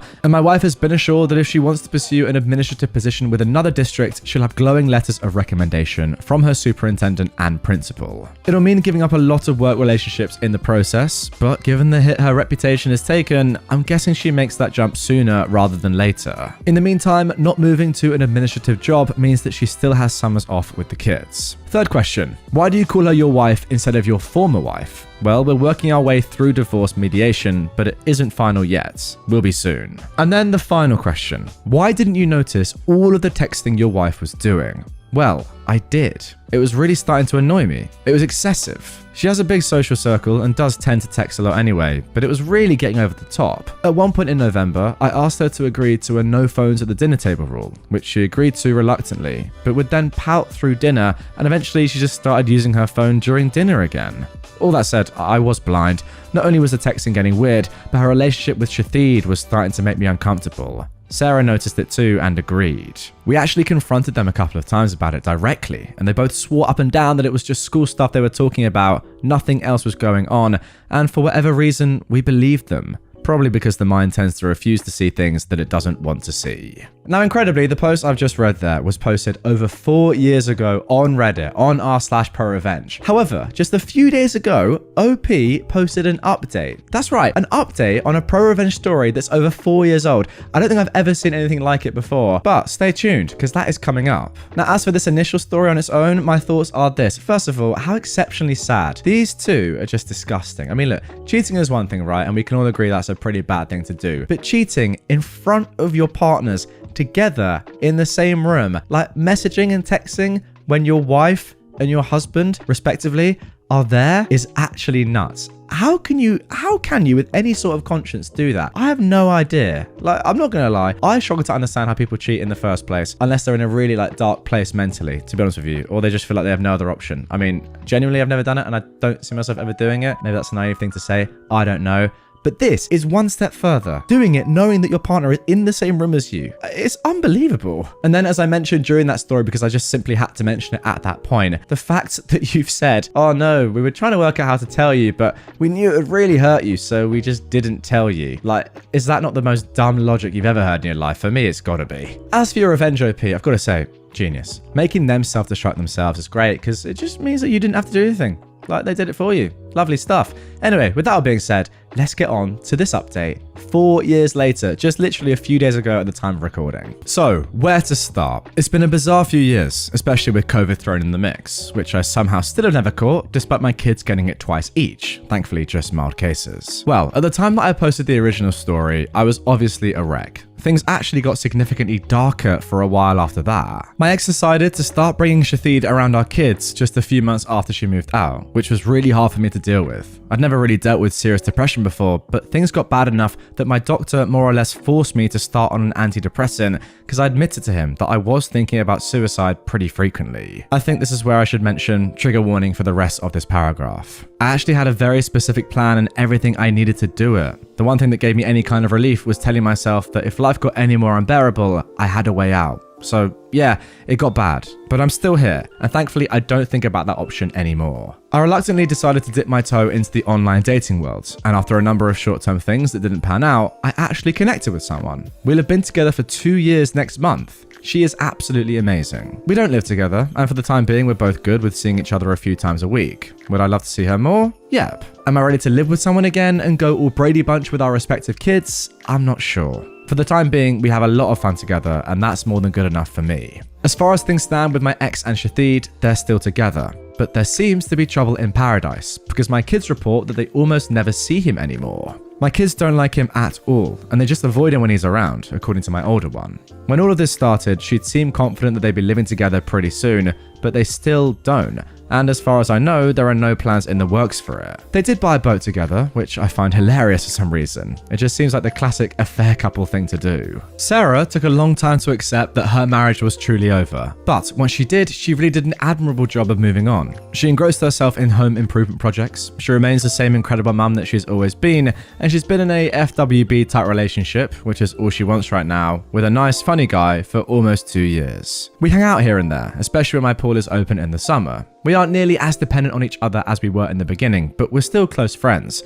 And no, still nothing more than that, which I'm glad about, because the one thing this situation definitely never needed was more drama. My ex left the school district she was working for and took a job in a neighbouring district. I've no idea what Shathid is up to, nor do I care. I hardly ever see him except at the occasional school event. For a while there, I was worried that he'd look at me the wrong way, and I'd wind up in jail for knocking him out in an elementary school cafeteria or something. But I just don't care enough about him anymore for that to be a concern. So all in all, life is pretty okay right now. I do miss being a family, I still have nightmares about all of this stuff and deal with intrusive thoughts at times. I fall asleep to audiobooks now to keep those thoughts at bay. Otherwise, I still struggle to sleep sometimes. But my girlfriend is amazing. I have an incredibly supportive family. I just officiated my sister's wedding a couple of months ago. And I have a big dog who needs lots of walks, and that's a huge help for me on so many levels. And if you're lucky enough to be watching on YouTube, here is your dog tax. Look at that cute little dog. I mean, to be fair, it's actually quite a sizable dog. Very cute nonetheless. And if you're not on YouTube and you want to come and see the dog, Link is down in the description. So there we go. I tell you what, I really enjoyed that update because it's very rare that we get an update like that, especially so long after the actual event takes place. And I love the honesty of it as well, because you see some of these stories and then people are like, oh yeah, now I feel great again. But let's be honest, like going through that sort of an event that would change your life so much for the worst, at first anyway, is going to have such a lasting impact. I love the honesty of OP saying it actually got worse before it got better and they went to a really, really dark place. And even now, 4 years later, they still have to listen to audiobooks to help them sleep at night because, you know, it makes sense. You wouldn't expect someone to be like, oh yeah, now I'm amazing, best I've ever felt. Ideally, they'd be in that spot, but it just seems a bit unlikely to me that someone would be like, oh, I'm so much better now, just a few months, years, whatever afterwards. Yeah, love the honesty. I mean, look, I'm not saying eventually that OP won't get to that spot, and I really hope he does, and Sarah does as well, and it seems like you've moved on to a significant level, but yeah, you'd still be deeply hurt by this, I'm sure, for a good amount of time afterwards, and it's nice to see someone actually admit that. Use me, cheat on me, enjoy losing your friends and family, and have fun being ignored at work. Bonus points for possibly becoming homeless. I just found out 2 days ago that my boyfriend of 4 years is gay. Our relationship was a lie. He used me to cover his sexuality because he wasn't ready to expose himself. He told me that himself. He pretended to love me for 4 years. He acted like the perfect boyfriend for 4 years. We were discussing marriage and kids. He even took me to look at engagement rings. All the while, he was having an affair with a man. To top all of that off, his boy toy called me 2 hours after I walked in on them. Why? To tell me that he was bi and that we could all just be together. Are you kidding me? I didn't know if he was making fun of me or if he was really stupid enough to think that was a good idea. But yeah, if you're gay but act straight, I freaking hate you. What's worse is that my family believes I should have been nicer to him because gay people have it rough enough already. So because he's gay, then I can't be mad, I can't be angry, I need to be nicer to him? After his boy toy called, I texted my now ex if he was seriously making fun of me, and he just said that it wouldn't be a bad idea. So I lost it. His mum and I were very close, so I texted her a lengthy message explaining what happened, and I told her that I can't stay in contact with her, at least not for the time being. She was shocked but understanding of why I needed to go no contact. Well, his parents disowned him, not for being gay, but because of what he did to me. The idiot went on social media to complain that his parents disowned him for being gay, but multiple family members commented and exposed him for the trashy human being that he is. Some of his co-workers had him on Facebook and TikTok, and they saw everything, and now no one at work talks to him because of what he did to me. His friends were disgusted when they found out. His friends always liked me, and they're also really big on monogamy, so they didn't want to be friends after they learned the truth. He needs to move out because we live together and now he can't afford rent on his own, but his budget is very tight, so he doesn't have many options. And they broke up. My ex had a fit when his mum called him. In retaliation, he broke the TV, my laptop, cut some of the clothes I still had at the apartment, and smashed the coffee machine. So yeah, his boyfriend didn't like this outburst and he ended things. And yes, I am suing him for the damages. Okay, now let's get immediately into the update here because as you can tell, that first post was written very quickly after the event and OP has some following, maybe calmer thoughts. I want to start by saying that I wrote this post in a state of anger and I was too emotional to realize how bad it sounded. I do not hate gay people. I have no problems with the community. I'm sorry if I came across as a homophobic idiot. I really am not. I was just so emotional, so I'd like to apologize. I understand the community is going through a lot and I didn't want to come out as insensitive, so I'm sorry. Okay, that's good to hear. Not gonna lie, when she said, if you're gay but act straight, I freaking hate you, I was thinking, okay, maybe a little bit too far. Anyway, let's carry on. Okay, now the actual update. I received some comments and PMs from people that advised me to get a restraining order and make sure he can't find me. I unfortunately didn't consider them enough, and as some predicted, he followed me from my best friend's place to the grocery store and he trashed my car. I'm talking slashed tires, broken windows, and what I think is oil all over my car. Thankfully, the parking lot has cameras and the police identified him in no time. He was arrested. I'm definitely filing for a restraining order and I'm looking to move to a different city. I will have to see him again in the courtroom though. Also, his ex-boy toy agreed to testify that he witnessed my ex breaking my things at the apartment. My ex is also going to be examined by a professional due to his actions. It appears that he may be suffering from some mental illnesses. I've contacted his parents and they are in shock, but they still refuse to have any contact with him. And there we go, a very interesting story to start today's episode. Now look, this man is obviously not the first man in history to secretly be gay, but be in a relationship or be married to a woman. As we saw not too long ago in the UK, a famous TV presenter, Philip Schofield, who's in the thumbnail of this video, came out as gay despite being married for decades and having children. Now when he came out, he got so much support, people saying that he was so brave and courageous for doing so, which I completely agree with. But on the other hand, how about his wife in that situation? How about OP in this spot, you know? They're the ones that have kind of just been left in the dirt and maybe lied to for years. Now, with that TV presenter, you could argue it's different because he is actually a nice guy and still gets on with his wife and family, etc., etc. But in this story, yeah, this guy is just an absolute disgrace. Like, there's one thing realizing you're gay at some point during your relationship. It's another thing cheating on your partner with a man and still telling them that you're straight. You know, that is way too far. And then breaking all your stuff and hunting you down and pretty much stalking you and destroying your car. Yeah, get that man in prison. That's ridiculous. Lying and using people, I got you. This one needs background to fully understand why I went out of my way for this revenge. My best friend was married for 10 years, with his ex for a total of 13 years. He was absolutely head over heels in love with her like I'd never seen before, which I never understood due to her alcohol abuse. She would take it out on him, and when he'd be venting about it, he'd always fall back on, it's not her, it's the illness, a very respectable and admirable stance on it. Last year, she asked for a divorce because after years of what I would call abuse, he had simply run out of gas. Her reasoning for asking for one? When she got fired for testing positive for weed, he wasn't empathetic enough. He admits he wasn't because it had come on the back of one of her drunken tirades where she told him he was a POS who was always trying to control her, when all he ever tried to get her away from was booze for the way she treated him when she was drunk. It took him forever to move on from this, with the divorce following shortly after. And earlier this year, after thinking he was moving on, he calls me to come over and he's in a bad way. I arrive and he's absolutely full down level of drunk, going on that she didn't ask for a divorce for those reasons, that she'd really been cheating with several other people. The next morning when he's more coherent, I ask him how he knew. He was cleaning out the spare room and selling and donating stuff he didn't need anymore, and when he went to clear an old tablet, she was still logged in, and all of the evidence was there. He gets that out and says he's going back to bed and asks me to lock up when I leave. Before I left, I looked at the tablet, and after seeing what I saw, I wanted to find a way to get even with the horrible and conniving woman. So I took pictures of it all and left. When I got home, I started looking up information about these people. 2 of them were just normal guys. Whether they knew she was married or not, I don't know.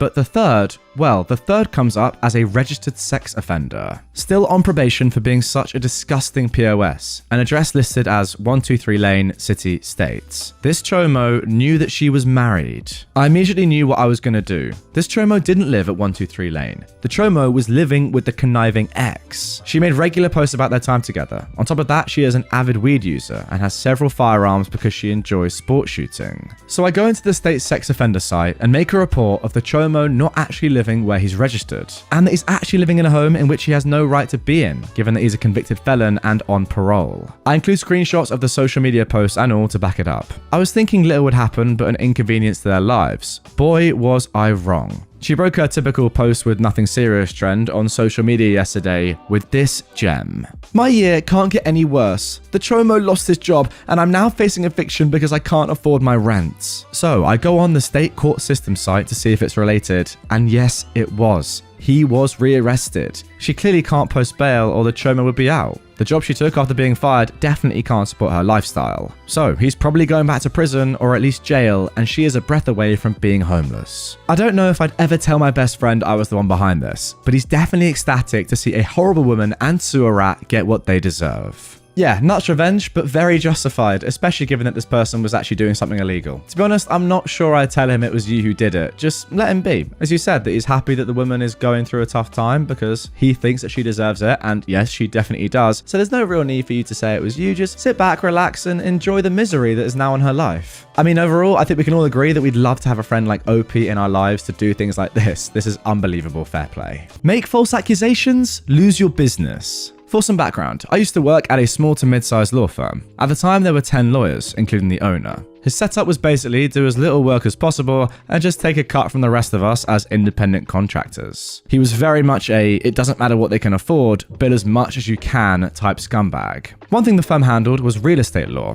I already looked after any real estate transactions, save maybe 2 to 3 per year over the 2 years I worked there. At the time he decided to let me go, he made a list of reasons, all of which were fabricated. Client complaints, missed court dates, etc. It came down to me asking for a bigger cut and him not wanting to have to pay it.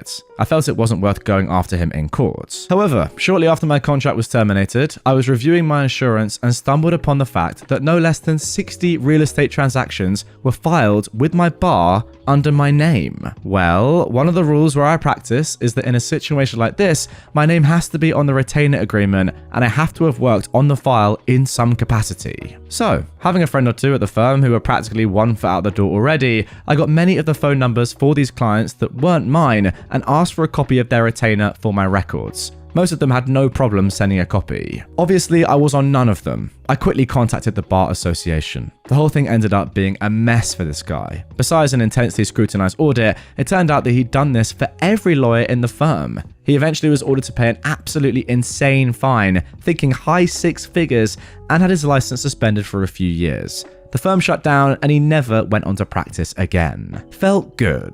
Look, I've said it before and I'll say it again. If there is one industry in which it makes no sense to try and cheat your workers or pretty much anyone out of anything, surely it has to be law, right? The people you've employed know their stuff. If you do something illegal like this, then you're obviously going to get sued by the people involved because they are lawyers. It just doesn't make any sense, right? Surely this would be the last industry you want to do this in. I mean, maybe people like this boss are just that dumb that they think, oh, I don't think that the people I employ for being good at law are going to be good at law when I do something bad on them. Like, it just makes no sense to me, clearly. How dumb have you got to be? I created a point of interest on Google Maps to annoy wealthy Karen neighbors. I live in a non-gated neighborhood that previously had one road both in and out. My neighborhood also has 2 schools on this one road. The traffic is ridiculous during rush hour or when schools get in or out. There's always been a public works plan to build a secondary exit from my neighborhood. It just so happens to connect to the main road by going through a portion of a also non-gated, wealthier neighborhood behind us. Fast forward, the public roadway gets built as planned, and as expected,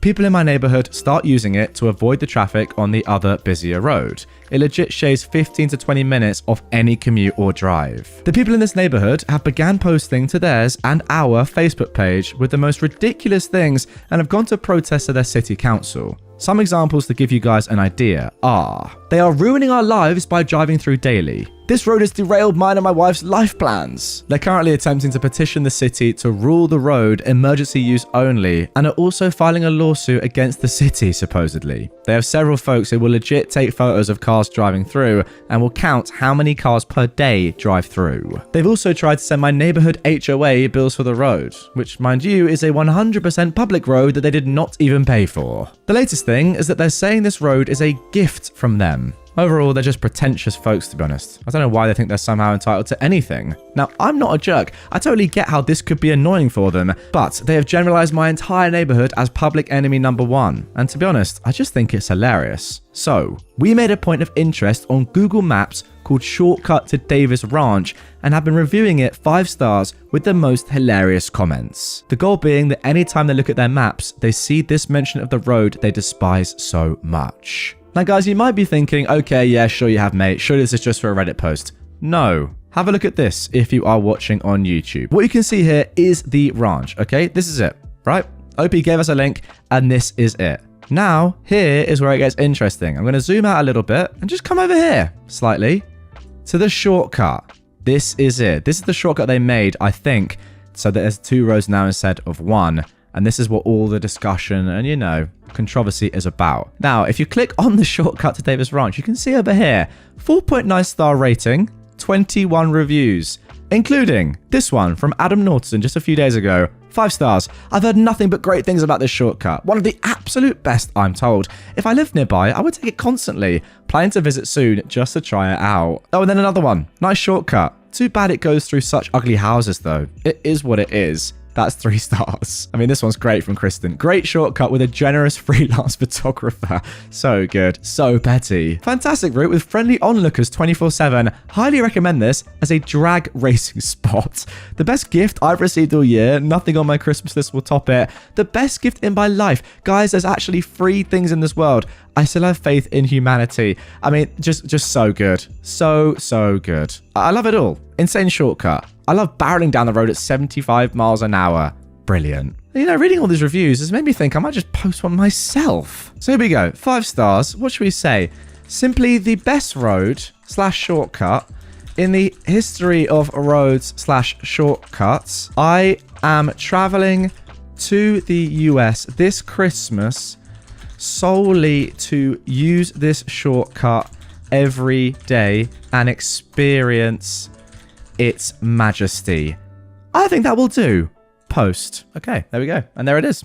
Looks wonderful. I trained a senior colleague to do what I want without him ever knowing. I used to work in a role where I administrated the security access card system for a huge office. An obnoxious colleague used to take a shortcut from the lobby through a meeting room and out the other side to his desk, but in doing so, he would leave the meeting room's entrance door open, which would sound an alarm once he left the area. I sat in the lobby near the door he left open, and I was the one who had to get up and close it for him. He didn't respond to polite requests to stop, so I disabled his access pass, but only on the second door, which is closest to his desk. He'd walk through the meeting room, get 6 feet from his desk, and be declined by the door. This caused him to have to walk back to me to ask if something was wrong with his access. I'd ask him to close the shortcut door he'd opened, alarm now sounding, and he always did. Then I'd act confused and say, "Why don't you try it on that other door over there?" and direct him to the proper entrance to the office area, which had a mysterious 100% success rate for letting him through. I simulated an intermittent technical error by deactivating his card and then reactivating it for well over 12 months, and I acted dumb anytime he questioned it. I've asked ICT about it, but nobody knows, mate. Who knows how these systems work? Sometimes he'd forget his personal pass and I'd issue him a visitor pass and disable that on his shortcut too, which added an extra layer of obfuscation. Sometimes I'd allow him to use his shortcut and I'd happily close the door behind him, knowing that it was all part of his education. Eventually, he learned that it was always quicker to walk straight to the proper entrance, and he stopped taking the shortcut and stopped leaving the alarm door near me open, and he never found out that I trained him. Yeah, I guess that just proves that humans are animals, capable of being trained by others. Unreal. I mean, the fact that you didn't just do it in the first place is kind of silly, even when asked. But yeah, if you didn't do it, then you had to train him. Wonderful stuff. I'm just kind of surprised by this guy. Like, how did he not know the whole time that something fishy was going on? Especially when you had asked him in the first place to stop doing that, right? Maybe given that he was dumb enough in the first place to not stop doing what you've asked him to stop doing, he was also dumb enough to literally be trained by you. I tipped my ex-friend and bully as petty revenge. To start, this girl and I were best friends the first half of high school. However, something changed in her. She became depressed and suicidal because she was being severely bullied online. I reported what she told me to both the school counselors and her parents, and I told her that I told them. She decided I betrayed her and suddenly became a bully towards me. Ironically, she became friends with the girls who bullied us both right after. She later found out they were the online bullies too. My first job was front end at a restaurant, and she knew when and where I worked, so she made it a point to show up at my work where I really couldn't do much. I had to serve her and her new friends. She saw me coming and said to not expect a tip because service industry workers are servants who don't need to be paid. That stuck with me for years. I told my manager that I refused to serve her or them ever again. My manager was fine with it at that point, as I'd made comments before. From that day on, I never spoke to my ex-friend for years. Now recently, I went to my hometown in a local restaurant. Lo and behold, my waiter is my ex-friend. Again, I haven't spoken to her at all since that day that she basically said I was her servant. I decided to get petty revenge by killing her with kindness. I was polite, but never acknowledged that I knew her. She kept saying she swears she recognizes me from somewhere. I kept brushing the question off. Then came the bill. When the receipt for the tip came, I put a note on it that said, "First and former last name, do you still think service industry workers are servants who don't need to be paid?" With a 100% tip on a $40-ish meal. As I walked out, I saw her face as she read the notes. She turned very, very red. I think my kind petty revenge got to her. Oh wow, that is actually so much better than I thought it was going to be. I thought that you were going to do the same thing that she did to you and give you 0 tip. But what you actually did was, first of all, way more petty in a way, because it proves that you can give money. And it's also, like, in many ways stronger than if you hadn't. It shows her that you were just in a much better place. If you had done the same thing as she did to you, it would have come across as like super jealous, full of hatred, I guess. But what you did actually just shows that you're just on another level right now. Like, you're living your life, doing whatever you're doing, but being able to afford a $40 tip on a meal, and she's waiting. Nothing wrong with waiting, but you know, there are levels to this game. And that is an unbelievable kick in the face. It's like, it doesn't get any classier than that. It's just so good. It also probably makes her feel way worse about it than it would have done if you'd given her nothing. Genius. Absolutely love that revenge. Boss missed out on $100 million for treating his employee poorly. I used to work at a consulting company in Asia owned by a baby boomer European guy. Let's call the company COG and the owner Richard. To give a brief background, Richard spent his entire career working in the hospitality industry for various hotel brands all over the world. At one point, he specialized in one niche area in the industry and set up a consulting firm to provide consultancy to his business connections. The company employees were majority expats. I spent my entire career working in the financial industry, and I'm quite a specialist in the field of capital market fundraising. Richard approached me with a great plan to list one of his properties in North America in a stock market. At that time, it seemed to be a good project. He also offered me a management position in the company he set up to deal with the listing process, and a good salary in comparison to the job that I had at the time. The agreement stated that, if any party would like to terminate this agreement, they need to inform the other party 3 months in advance. Failure to do so will cost the party who initiated the termination a penalty fee equal to 3 months' salary. This will be relevant later. Unfortunately, I joined the company at the worst possible time, the year end of 2019. Initially, things were alright. Richard spent only 1 to 2 days a week at the office and spent the rest of the week abroad to acquire new businesses. However, as everyone knows, a few months after that, the COVID pandemic hit the hospitality sectors globally. Richard lost all his business deals in the pipeline. His property in North America was also shut down. The only income stream for the company was payments from the existing contracts. Richard got stuck in the office for 7 days a week with not much money in the bank account.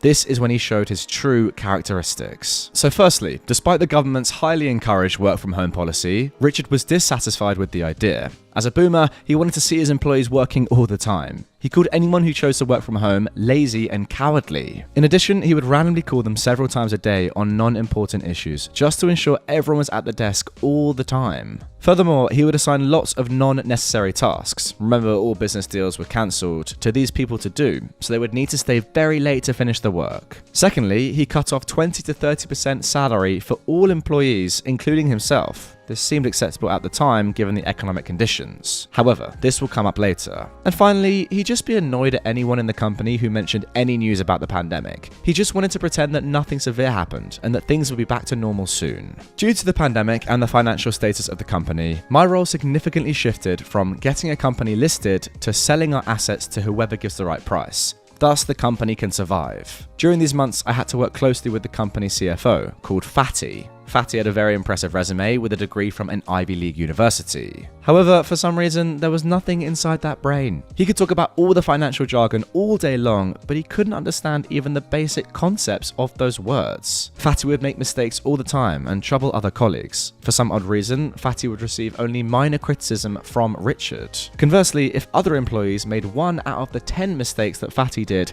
they would receive harsh criticism. We were approached by various buyers. One of them was one of the largest real estate developers in this country, let's call it Mackey. We had a few meetings with senior execs from Mackey to present our North American properties. They seemed to be interested in investing $100 million in acquiring the property, but then they just disappeared. Later on, we were approached by a private equity firm, let's call it Dummy. Rather than acquiring the property, Dummy made an offer for shares of COG. As a result, a series of due diligence occurred. I had to lead the deal from my side. During the process of document preparation, I found various histories about Richard and COG. Richard always claimed to his potential clients that his company had been involved in various projects worth billions of dollars in the past. It was partially true, however, his participation was very limited to less than 1% of those projects. There were a few projects that COG played a vital role in. However, those projects were relatively small. To make matters worse, 100% of them failed before completion. There were various companies that Richard claimed to have co-founded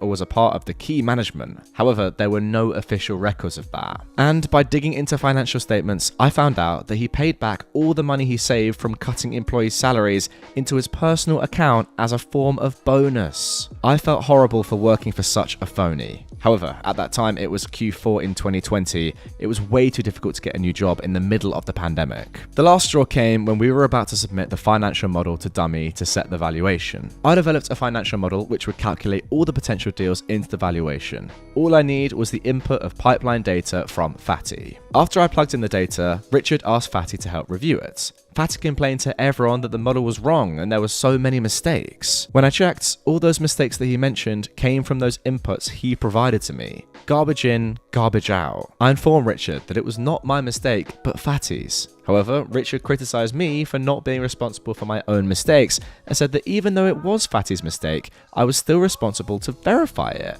Well, how on earth could I verify the correctness of the raw data? I wanted to quit so badly at this point. Remember the 3-month notice period? This is where it became relevant. Throughout 2020, various employees quit. However, the term became a pain in the butt. First of all, it would be highly difficult for anyone to find potential employers who'd be willing to wait for 3 months until the notice period is served. Thus, employees had to either pay the penalty fees or put in their resignation in advance before starting to look for a job. For the locals, we could take the risk of staying at home with no job. However, the expats needed to choose to either take a risk in leaving the country or to pay the fees. Most chose to do the latter. The worst thing I experienced about this contract clause was when one of my colleagues, who was one of the first employees at this company, decided to quit because her grandmother was about to die in a few weeks. Therefore, she wanted to go back home as soon as possible and spend the remaining time with her grandmother. Yet, Richard insisted that she needed to pay the penalty fee. In every meeting, Richard would try his best to scare everyone by talking about those companies that went bankrupt and trying to remind us to be grateful for even having jobs. I held my grudge and waited patiently until February 2021. The pandemic became better and employers started hiring again. I got 3 offers within the second week of the month. Based on the situation, I knew that I would eventually get a job either in these 3 companies or somewhere else. Thus, I submitted my resignation, which would be effective in May. Richard was furious. He knew he couldn't lose me at this stage since I was the only one who could execute with dummy, but he was too arrogant to admit it. Instead, he gave me the worst counter-offer discussion anyone could have. He said that I was a coward for jumping away from the crisis, and I would be a failure all my life if I choose to walk away now. He tried to talk about all the deals that would be coming, and I would miss out on working on those projects. He said that I should ignore the higher salary that other companies might offer. The pandemic was harsh for everyone. I should stay to see the company's greatness. In the meantime, I could ask for money from my parents or my wife's parents. Your own boss is telling you this, my word. Needless to say, the conversation did not change my mind even a bit. When all those efforts failed, he brought up the 3-month notice period. He said that no company would be willing to wait 3 months and that I needed to pay a penalty fee to him if I quit. Unfortunately, this was when his own policy backfired. I intentionally did all the stupid mistakes that Fatty did. When he complained, I simply responded, it was his responsibility to verify the information that I submitted. I did my job very slowly. Thus, he basically had to pay me 3 months' salary for the work I normally completed in a week. And whenever he complained, I told him that he could fire me at any time. In that case, he would need to pay me a 3-month salary as a penalty fee. For a person who always takes advantage of his employees, he probably wanted to scream at me. However, that was not the best part yet. By the end of April, HR from Mackie approached me. She said that she got my contact from a business card I gave to the senior executives several months ago. It turned out that the executives were very impressed with my skills. They wanted to hire a new vice president and viewed me as a high potential candidate. I took the offer and started working 2 weeks later. A few months later, Richard tried to use all his connections to reach Mackie's chairman to propose his North American property once again. The chairman assigned my team to review the property one more time. Last time, they were interested, but they didn't want to make an acquisition in the middle of the pandemic. But this time, they felt the timing might be right and would like to explore in more detail. My boss assigned me to look after the project. Since I knew everything about the property, he let me decide whether we should move forward with the deal. To be honest, the property was fine, and Richard had improved the property's performance very well since its acquisition. However, a year ago when we first approached Mackie, Richard explained to me how he'd screw every penny out of Mackie's pockets. To avoid criticizing Richard directly, I didn't want to look like a guy who badmouthed his ex-employer. I pointed out all the loopholes within the business model and explained that we could be taken advantage of from these loopholes if we proceed. Being a smart man, my new boss could sense something fishy about Richard, so he asked me to speak more about my experience. I told him about some of Richard's unethical behaviors mentioned above. Mackie management not only decided not to invest in COG's properties, but they also blacklisted COG and Richard from being potential vendors. And there we go, that is the end of that one. You know what they say about karma? What goes around comes back around, and it sounds like Richard brought this upon himself. Really, he did. The beauty of this story is that he doesn't even necessarily know you had anything to do with it. Maybe he knows your new role, maybe he doesn't, I'm not entirely sure. But one thing's for sure, I doubt that he knew that you were the one telling your new boss, my ex-boss, who's in charge of that part of the deal, he's not the most ethical man. Let me tell you that. I know some revenge stories are fantastic when someone is very active in the revenge right and does it all themselves and lets the person that they're doing the revenge on know about it. But there's something so beautiful about it being so secret. OP, you were actively assisting in karma. Well, you're at the forefront here, but without Richard really even knowing, and it wasn't even vindictive. You were just doing your job. I guess that's why it's pro-revenge, and I guess that's why I love it so much. Right then, let's get into our second story of today's revenge episode. Now, as a little bonus for staying through the first one, I'm going to give you something extra special. This is some nuclear revenge. One too many times. When I was younger, especially throughout middle school, I dealt with bullying and toxicity constantly. I'd never been much of a Reddit user, but I decided to post my story after watching some of these on YouTube. This situation happened when I was in 7th grade. During that time, I was progressively bullied by a group of kids that I will call the Goonies. Now, I'm not a small person, and I never have been. Around that time, I was around 5'11" and 150 pounds. Although I'm a bit big for my age, I've never been one to fight back. I have impulse control issues and ADHD, so when I get worked up, I have a hard time calming down or I go overboard. Even so, I can mostly hold back my emotions when on medication. So, the Goonies, the group of kids who constantly made my life hard throughout my school experience. This group comprised 5 or 6 kids,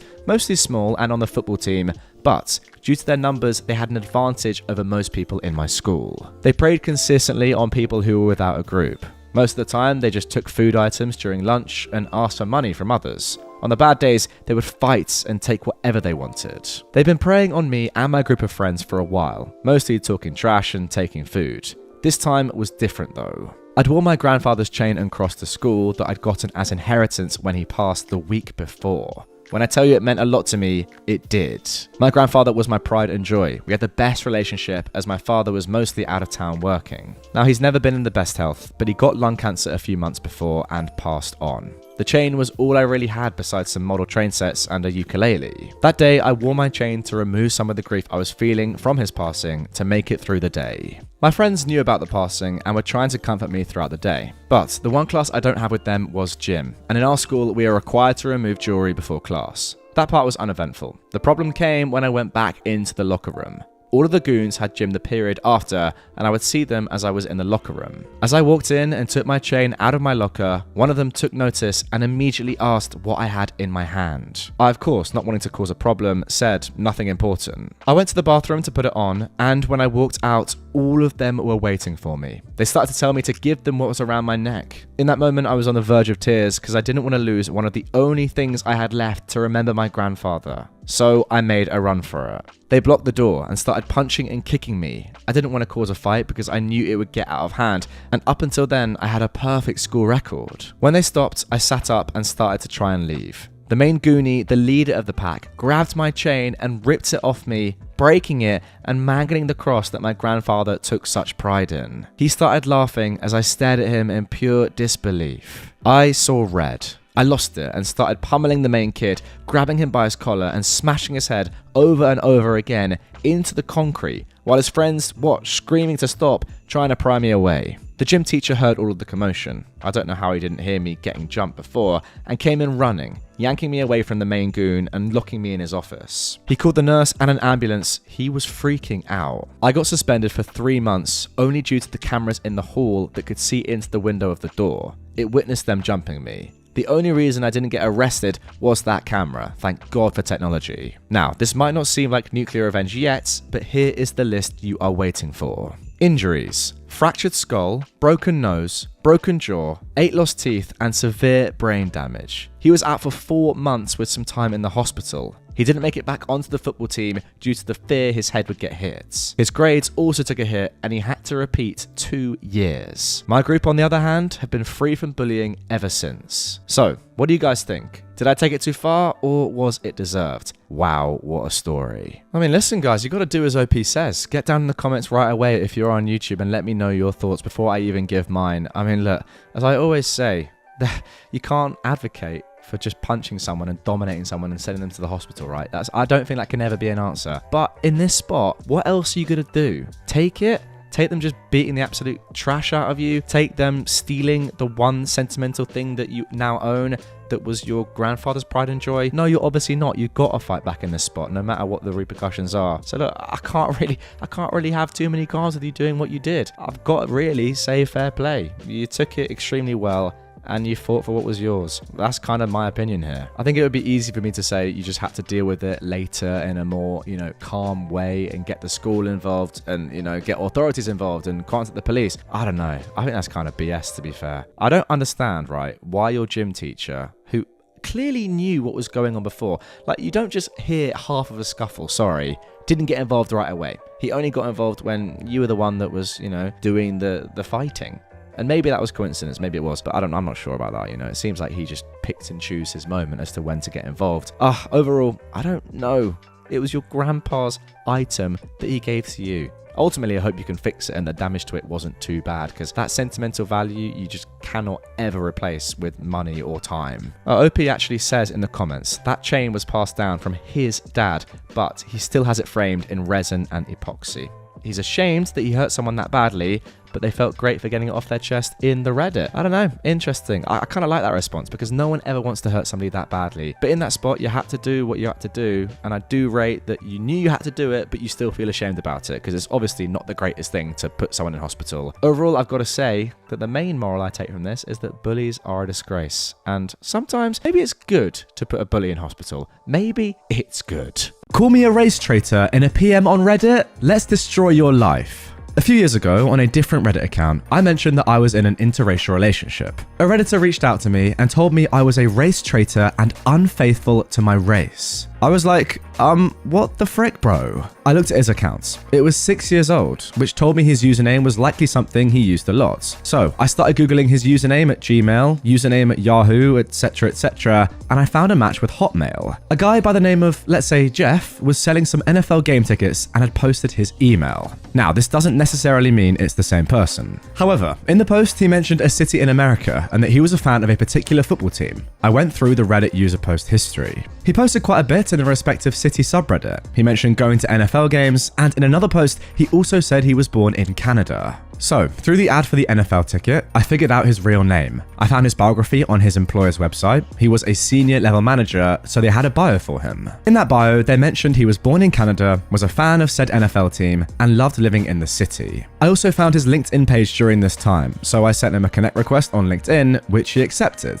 I figured he would because he had over 500 connections. So, here is what we know. His username matches his email handle, he likes the NFL team, he lives in said city that he posts in said city subreddit, and he was born in Canada. I then found his Facebook page. His Facebook page was public, and he posted what I would describe as semi-racist material. Also, his Reddit page was significantly more racist. Based on the numerous correcting factors, I determined this was the same person, so I create a report. I included screenshots and links and summarized my findings in that report. Now, based on this person's position in his company, he likely had a significant role in deciding who this company employs. Also, his company clearly stated they were an equal opportunity employer, so I called their HR department. I found the number, I called them, and I asked them, would you be concerned if a senior level manager in your organization was a proud racist and degraded your equal opportunity employment policies? They were concerned. So I told them that I'd done an investigation into one of their senior level managers and described that he was racist and had put together all my evidence and findings in a report and could email it over to them.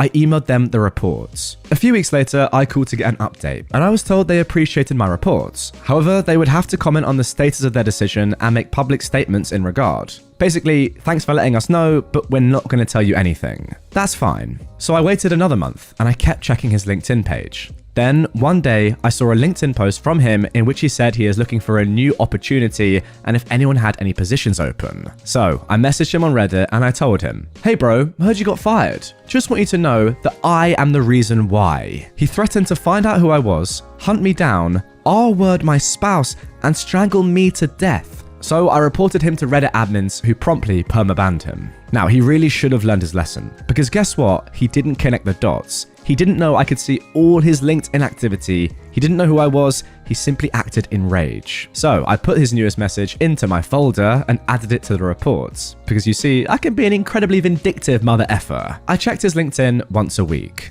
Good news, he got another job. Bad news, their HR department was also quite easy to get a hold of and discussed their new hires' online, racist, threatening behavior. However, let's just say I had a lovely conversation with this HR representative. She was a woman, and based on how she sounded and her name, I suspect she was a woman of color. So yeah. I'm not sure what happened after this, because a few weeks later, his internet history was cleaned up and his LinkedIn page was deleted. However, this company listed their senior management, which was what his position was, and I never saw his name listed. What I suspect happened is after his HR viewed my evidence, they terminated his employment with them. I would have totally gone after him a third time, but he got smart the second time around. Hey, by the way, Jeff, if you see this post, I'd love for you to send me a new message. I really enjoyed the little game I played with you. I also question how you handled getting fired from 2 jobs back to back on your resume and in future job interviews. What a start to the episode. Nothing I like more than seeing a racist get absolutely decimated, completely justified, and fantastic karma. What I just don't get personally is people that do not understand that anything that you ever put on the internet, even if it's not currently on there, even if you deleted it a long time ago, is still somewhere in the archives, in the files. If people want to find out that information, they can find it pretty easily, as OP has showed. Like for me, back in school, I got in a bit of trouble for stuff that I said online. And from that point onwards, I have known that every single thing that I say online, I have to be comfortable repeating in real life to anyone. It's as simple as that. And clearly, if you're a filthy racist like this, then you're not going to be comfortable saying it to people, are you? So very good job, OP. Disgraceful person this guy is. Young firefighter disrespects a lieutenant, so I shame him and get him to quit. I'm not sure if this is pro or not, but I got revenge on a douchebag I used to volunteer firefight with. This was in the early mid-2000s. I decided to join the local fire department as a volunteer firefighter. I did it for about 5 years and it was great. Training consisted of 3 months of fire training, 2 nights a week and all day Saturday, and then you would go to EMT training, another 3 months of training. I was there for about a year when I was asked to help train some new recruits. One of the lieutenants, Amy, was a short, middle-aged woman who was so full of fire she could make a grown man cry. One of those people who commands both fear and respect wherever she went. Honestly, a great lieutenant and great person. When she wasn't being a drill sergeant, she was extremely kind and generous. She would often bake people cakes and treats and deliver them to the various stations in our departments. However, in this new academy class that I was asked to help with, there was a cocky kid that we will call Aaron. Aaron talked big during the training and acted like he was the all-American hero, like he was going to be the lead badass in Backdraft 2. He performed moderately well in training, but far from the top of the class. He gets assigned to Amy's station,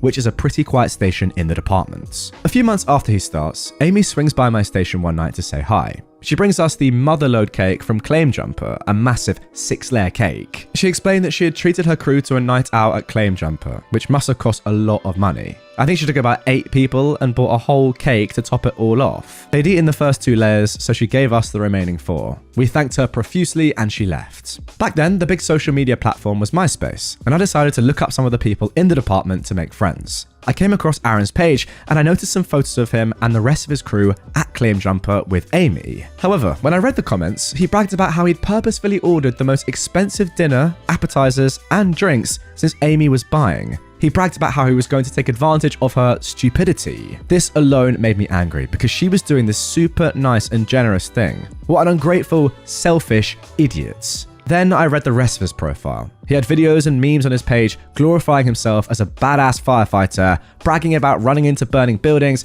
and how he was such a hero. He was flirting with girls, blatantly trying to impress them with how brave he was. Bear in mind, he just graduated from the academy 3 months prior and hadn't even gone to EMT school. He'd never been to a house fire, and all he did was basically carry gear for the other fully qualified firefighters. It was too much for me to tolerate. So here's the revenge. I printed off copies of his MySpace page, including his comments about Amy and toxic bragging. I made multiple copies and took them to every station in the departments. We all had pagers, God I'm old, and a small keyboard at each station to send out text messages. I made an anonymous all-staff page to everyone in the department. I had to keep it brief since I couldn't fit a ton of characters in, but I sent out his MySpace info and told everyone about how he treated Amy. Within 1 hour, Aaron had cleared out his MySpace page of all posts, photos, etc. A couple of days later, he deleted his accounts. It's a good thing I made so many copies. Immediately after this happened, he stopped coming to volunteer, and a few weeks later, I heard that he had quit. I later talked to Amy and admitted I was the one who sent the page. I told her I hated how he treated her, and she thanked me. She seemed really sad and hurt by what he'd done. But being the tough short lady that she was, she quickly got back into being an actual badass firefighter. She later started dating and married a fire chief that also helped at the academy. I've lost touch with her, but I hope she did well. She seemed pretty happy the last time I saw her. You know, I absolutely love this revenge here for one very simple reason. In theory, the thing that Aaron did to Amy wasn't necessarily that bad, right? Like, it wasn't damaging, it wasn't physical, it was pretty non-eventful all in, just offensive. But it was still a horrible thing to do, and the fact that you went out there and sought some justice and got it for Amy is very kind. Because you could have easily been like, okay, not a nice comment, but not that bad. But no, it was very disrespectful. If someone is saying that about another colleague, then I don't know what else they could do. And to me, Aaron seems like the sort of person that you just wouldn't want to work with. So fair play to you for doing what you did. Okay, now moving on to our next revenge story. A little treat for you guys who have watched and listened this far. This is from NuclearRevenge. Things are hotting up. Steal the money I need to live. You can spend it on damages. This will be brief and not include identifying info. You can verify it if you need. I have most interactions on video. I moved out almost a year ago, and before I did, my mother stole $750 from me. That money took me over 6 months to save. That was almost everything I saved to leave and support myself because I was cutting all contacts and planned to be on my own. My parents are extremely abusive in every sense of the word. My mum knew this and wanted to maliciously sabotage me in any way she could. I say maliciously because she did not want the best for me. She wanted me to continue to be dependent on her so she could abuse me. Both her and my father took pleasure in abusing me in every way. Fast forward to a day before I moved out. I cut the wires to my TV and all lights in the room. I also poured rotten juice into the carpet, 2 2x3 foot areas, and into the dressers and let that sit. I cut the cable box as well. I also left some fish in the vent in my room. When I moved out, I said nothing, left no forwarding address, and cut all contacts. My thoughts were, you can use the $750 you stole from me to fix it. My parents are by no means poor. My mother inherited over $1 million from her mother, and my father inherited over $500,000 from his mother. They're extremely well off. I also paid rent to them $700 a month. They didn't need the money they stole from me. It was a spiteful, malicious act. Now, I don't care how much money you have or how much money you've saved, but if you've been saving for 6 months straight to enable yourself to do something that's going to progress your life and that gets taken away by somebody, it doesn't matter who they are. That is a truly awful thing to do. I mean, to be fair, it doesn't even matter if your parents are poor or not. Yes, it makes it a little bit worse the fact that they're millionaires, but your wealth shouldn't determine whether or not you should be allowed to steal money from your own child. It's just ridiculous. I don't know why they're doing this. Well, actually, no, I do. They're just abusive people and horrible parents. So if you can get out of there as quickly as you can, despite this setback, please do. I don't know why I'm saying this. I know you're going to try everything. You've already tried a lot. Get out of there, my friend, and good luck to you. Fire me from my job with no notice? I'll ruin your entire company. So, at the start of December, I was let go from my job because they didn't have the time to train me for the job role. I needed to take out a loan to survive, as it took me 3 weeks to find something new.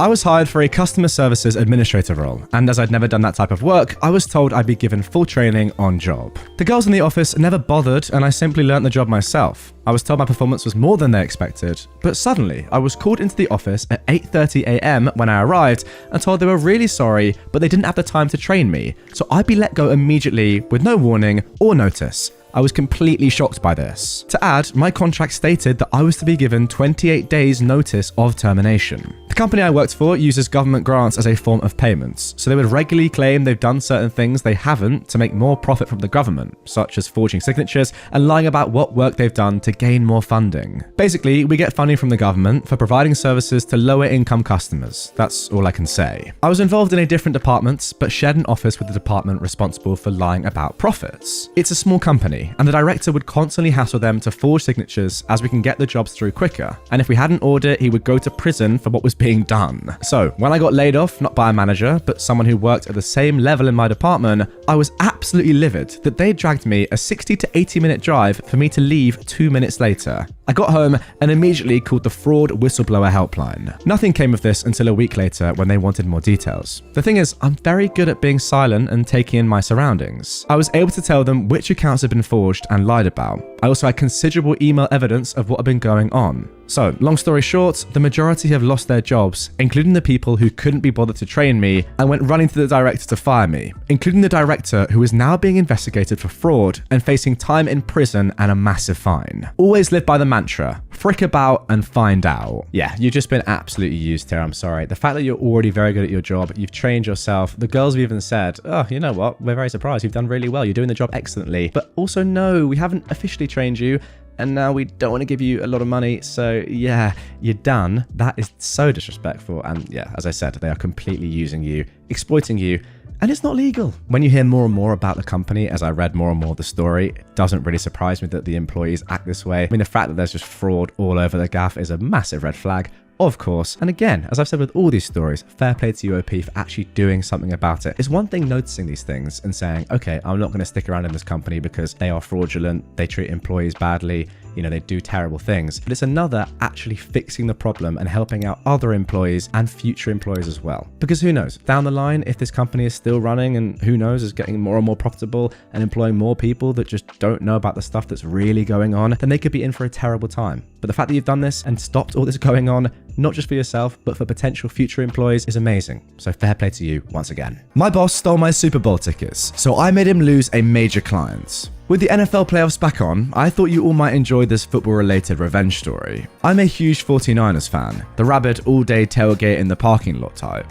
A few years ago, we made it back to the Super Bowl. I was working at a consulting firm with a handful of accounts I would interact with directly. One client in particular knew how big of a Niners fan I was. I was the day-to-day lead on his accounts. He really liked working with me, and we became friends, often grabbing drinks or dinner after our meetings. He had access to a pair of extra company seats to the game, and as a thank you, wanted to give them to me as a gift. He passed the tickets over to the partner on that account, who I will refer to as Idiot Partner, to be given to me as a surprise. The game came and went. We lost. It sucked. The next time we met, we went to drinks afterwards, and he mentioned, "Hey, by the way, why didn't you go to the game? I heard somebody else was in your seats." I asked, "What game?" And he said, "The Super Bowl?" Confused, I answered, "I didn't have seats to the Super Bowl." He told me that he gave the Idiot Partner a pair of his company tickets for me as a gift so I could attend. I had zero idea what he was talking about. He looked shocked and told me to quietly ask around about it and get back to him. When I was back in the office the next week, I found out through one of the secretaries that the Idiot Partner had given a pair of Super Bowl tickets to another one of his clients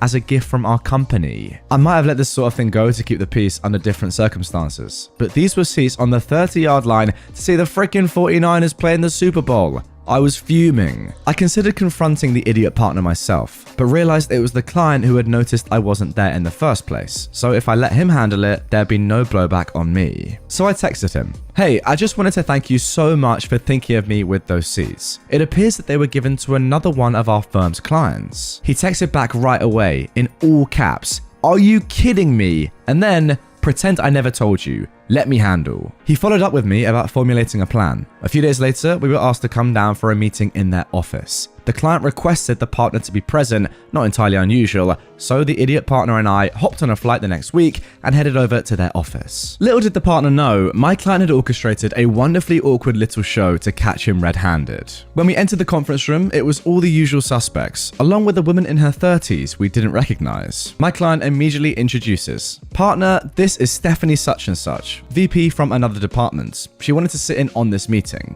"Hey, OP, you guys must already know her from the Super Bowl." She then responds as she goes to shake my hand. "Oh, I don't think so. Did we meet there? I'm sorry if I forgot." The client responds, "Geez, Steph, how much did you have to drink? They were sitting right next to you." The client looks at me and I say, "Sorry, I wasn't there. Are you thinking of someone else?" At this point, the partner is looking visibly uncomfortable, probably trying to come up with an excuse. He starts in with an, when Stephanie says over him, "No, so-and-so from another company were in the other seats. By the way, I was wondering why we gave company seats to those guys. Is there a project we're working with them on that I don't know about?" Obviously not. They were in completely different industries. It would be like Coca-Cola partnering with John Deere. The Idiot Partner lets out an again, and the client immediately speaks over him, asking, "Partner, I gave you those tickets for OP." At this point, the partner is turning bright red. He responds, well, he wasn't able to make it, so we must have given the seats away to someone else?" And turns to me, looking for me to cover for him. The client smirks at me. I respond, what are you talking about? You gave me tickets to the Super Bowl?" The client suddenly raises his voice. "Partner, those tickets were a personal thank you gift from me to OP. Did you give them away to someone else? Was it another client?" The partner butts in with, maybe something got mixed up in the office." The client went quiet for what probably seemed like an eternity to the Idiot Partner. He then looked down, grabbed his portfolio and iPad, put them into his briefcase, and said, "I think this meeting is over. OP, it seems as if I owe you a thank you gift. Let's go to lunch. Stephanie, you're welcome to join. Partner, I need to evaluate our relationship. Please go back home and expect to hear from us next week. The partner suggests that he would like to join, presumably to do damage control, and Stephanie sternly tells him, I don't think that's a good idea, and she asks the front desk to see him out. As soon as he's in the elevator, we all break out laughing hysterically. Stephanie wasn't really a VP, just an employee at the company who the client had drafted into helping with his pre-planned meeting scare. But she did end up coming to lunch with us and was a fellow Niners fan and a total blast to hang out with. On our way to the restaurant, I got a desperate text from the idiot partner saying I needed to cover for the firm and that we could discuss things when I got back. I replied, yes, we need to talk, but I'll see what I can do. The client told me to wait a couple of hours and then respond to him. 1, to expect invoices for the resale value of the Super Bowl tickets. Resale is way above face value. It was over $10,000, as well as our lunch. He picked a pricey spot and made a big show of overspending. And that he expected them to be paid immediately. 2, expected I be given a direct apology. 3, expected a written apology to his company for what he considered theft. And 4, he will only interact with me or another one of our firm's partners, never the idiot partner. The whole thing caused a stir with the other partners, and I actually came off looking great because it appeared that I'd made a good faith effort to save the client for the firm despite being the victim in this situation. The client would transfer to another partner, which meant the idiot partner lost his profit share on any work with them. Oh, and the other partners in the firm made the idiot partner pay the invoices back out of his salary. In retrospect, I really have no idea what the heck the guy was thinking. Did he seriously believe the client would just not notice me not thanking him for the tickets? Anyway, the well was kind of poisoned for me there long term because the idiot partner wasn't going anywhere. I left the firm a few months later for a much better position. The client ultimately terminated their relationship with that firm a year later. He actually now works with a good friend of mine at a competing firm. I'm still angry that I missed out on the Super Bowl, even though we lost. Hoping we make it back this year so I can finally go to one in person. Go Niners. Honestly, what sort of human being do you have to be to essentially steal a $10,000 ticket from a worker, from an employee of yours? That is disgusting. Like, you being their boss means absolutely nothing, just in terms of being a nice person. How can you do that? That's insane. And that is before we even get into the fact that this is obviously going to ruin a reputation with one of your big clients. But how did you expect this to go? The client never to ask, oh, so did you enjoy the game? Did the surprise go well? And then be like, you didn't go? Okay, what's going on here? Like, that was an inevitability. I just don't understand the logic here. There was none, clearly. And the saddest part about this entire story is that the partner keeps their job. That should not be allowed. I'm sorry, that is a sackable offense. If you're taking something that is a gift from one of your clients and then giving it to another client, I mean, I'm not sure if it's fraudulent, but it's definitely very unethical and immoral. He should be sacked on sight. The good news is that you look great out of this. However, you did miss the Super Bowl with your team playing. Like, if I put myself in that position, if I was offered tickets to see Chelsea in the Champions League final. Stop the cap. Stop the cap right now. And I didn't know about it, and then someone else went instead of me, I would be fuming. I wouldn't even care about my job at that point. That is the truth. Now for our next revenge story. Nuked my wife's lover. A little over a decade ago, my then wife decided to get a divorce. We had 2 kids, a 13-year-old boy and a 6-year-old girl, and even though our sex life was non-existent, I really didn't want to get divorced and break up the family. It turned out that the reason she had killed off our sex life was that she had been cheating on me for quite a while. She'd planned everything out years in advance and had set it up so that the divorce would be final at the same time she finished up the last semester of her master's degree. Then she was going to take the kids and move to Dallas to live with her fiance. Even showed me the engagement ring. Long story short, you could say the divorce was ugly, in much the same way you could say the bombing of Hiroshima left the place rather messy. When the smoke cleared, I wound up with custody of the kids, so she literally packed up a U-Haul and drove off to Dallas to move in with her fiance. Then she stopped paying child support. I had to get the state attorney general's office to sue her to get her to pay up. Since she'd gone ahead and moved to Dallas, she had very little contact with the kids. And when they did go to her place, they hated it. Her new hubby, we called him the step douche, had no interest in the kids, other than to bully them. It wasn't physical, but it was still bullying. For example, when my son was 15, he wanted to go to a horror movie convention in Dallas. I couldn't afford to go with him, but I scraped up enough money so that he could. The ex said she'd pick him up at the airport, drive him to the convention, take care of him while he was in Dallas, make sure he had a good time, etc. So I got him a plane ticket and a 3-day convention pass. Instead of taking him to the convention, they used him to help them move all weekend. By the time he got to the convention, it was Sunday afternoon and everything was shut down and everyone was going home. The stepdouche was a huge jerk and was constantly making things as hard as he could for both me and the kids simply because he could. This is just one example. He also occasionally beat the heck out of my ex, but that's another story. Wow. It's important to note here what the stepdouche did for a living. He and a couple of other partners ran a small business/scam that solicited people to invest in oil wells. They ran a call center. Some of his disgruntled employees posted online about this and cold called folks to talk them into investing. They would then get this money together and they were supposed to use it to buy old oil wells, rework the well to get it producing again, and the investors all got a share of the proceeds. I know that they actually did do this on a couple of occasions. They had pictures of the well on the firm webpage, but how much of the investors' money was actually invested and how much went towards the stepdouche's rented Mercedes and suits and such, I don't know. I know that the stepdouche and my ex went to a lot of rock concerts and pro football games, but I also know that at least one of his partners was apparently honest. More on that later, and the firm was big enough they hired my ex to work there at least part-time, and they had a couple of office assistants too. I had spent some time in the military and worked briefly with law enforcement, so I pulled every string I could and got as much background on the stepdouche as I could. It turned out that he was on probation for felony cocaine possession and for assaulting a cop. Apparently, he'd stopped off at a truck stop to pick up some party supplies for a Super Bowl party, and he bought the drugs from an undercover cop. Nobody knew this, not even my ex. She was shocked when I told her. Not his partners, certainly not the people he was trying to get to invest in his oil well deals. Eventually, I posted his arrest report online. The whole thing, except stepdouche's social security number. I was very careful not to add or embellish anything because when it comes to slander, truth is a defense. As long as I only posted the truth, i.e. the complete arrest report, along with arrest number, record number, etc., and his plea bargain deal, it wouldn't be legally actionable. Court records are public documents. I also said that this was only one side of the story and that people should contact him to find out his side. So I posted all his contact information, including where he worked, and the firm website, and the firm phone number, and I think his home address, in the interest of fairness, so people could get his side of the story.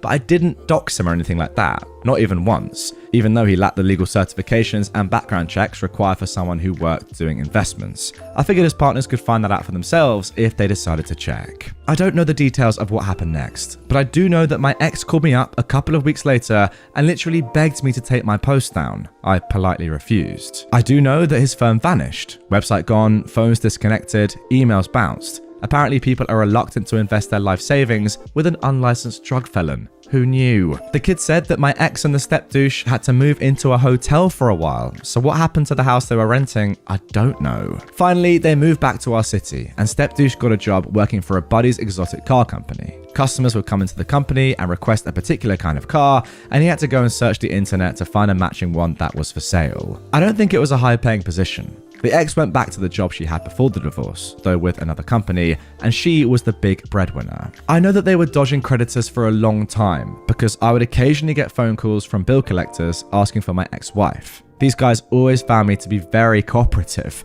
Since I dropped the kids off at their place for the visitation weekends, I knew exactly where they lived, what their phone numbers were, where the ex worked, everything. Then I would call her brother, my ex-brother-in-law, and tell him that his sister was in financial trouble again. I think he helped her out a few times. I once got a call from a bill collector that was out to repo the Harley my ex had bought stepdouche as a wedding present. I was able to tell him not just where they lived, but how to get up to the property unseen. There was a small drainage ditch that ran alongside, and that when I dropped off the kids on Saturday mornings, stepdouche normally had the garage door open while he did yard work. I don't know if the repo man used this information or not, but they did go from a 3-car and a Harley family to a 1-car family over the course of a few months. Since they only had 1 car, stepdouche made the ex take the bus to work. Finally, my daughter was brave enough that she used her iPhone to record one of stepdouche's rage fits where he slapped around my ex. I was able to take this to court and get a restraining order requiring him to be at least 500 feet away from my daughter at all times. This meant that my ex still had visitation, but that my daughter didn't have to go over to their house anymore. Eventually, stepdouche got fired from his job. He has real problems with authority figures, and he hasn't worked in like 5 years. My ex finally left him. On top of abusing her, he was also cheating on her. but for some reason nobody understands, she still pays all his bills, which means she has to sell plasma to try and make ends meet while he hangs out at strip clubs, but that's not my problem. A couple of years later, one of his partners started up a new oil and gas firm and went to long lengths to get it certified by the Better Business Bureau. And every other, look, we're really honest website he could find, so it seems likely he didn't know that Stepdouche was as slimy as he turned out to be. Well, there we go. A great read, great revenge. I'm not going to lie, a pretty tragic situation. I'm not sure who I feel worse for in this spot, OP. You or your kids, both just awful, and I'm sorry you had to go for all of that. Did quite enjoy you saying that you posted all his contact information, including where he worked, the website, his phone number, his home address, but not doxing him. That's very good. Because, yeah, doxing is definitely completely different to that. And you definitely didn't do that. Look, I don't know actually legally how allowed that is. But if you thought it was okay and you say you're an ex-cop, then you're probably all right. Horrible roommate with insane boyfriend who won't leave? Bye. I managed to find an awesome house to rent after college with 2 other friends. One was my good buddy from undergrad, let's call him Ben. The other was someone who I'd gotten to know through another close friend, and let's call her Crystal. Everything is all fine and actually great for quite some time. We lived our own lives, but had a great time hanging out together too. The perfect roommate situation. That is, until Crystal started dating Pablo. Pablo was the ultimate deadbeat with a Napoleon complex. Just a little over a month into our lease, Pablo got evicted from his place, and Crystal asked if he could stay for a short period while he looked for a new one. Being understanding and empathetic, and trusting Crystal, we had no reason not to, we said sure, as long as it's temporary.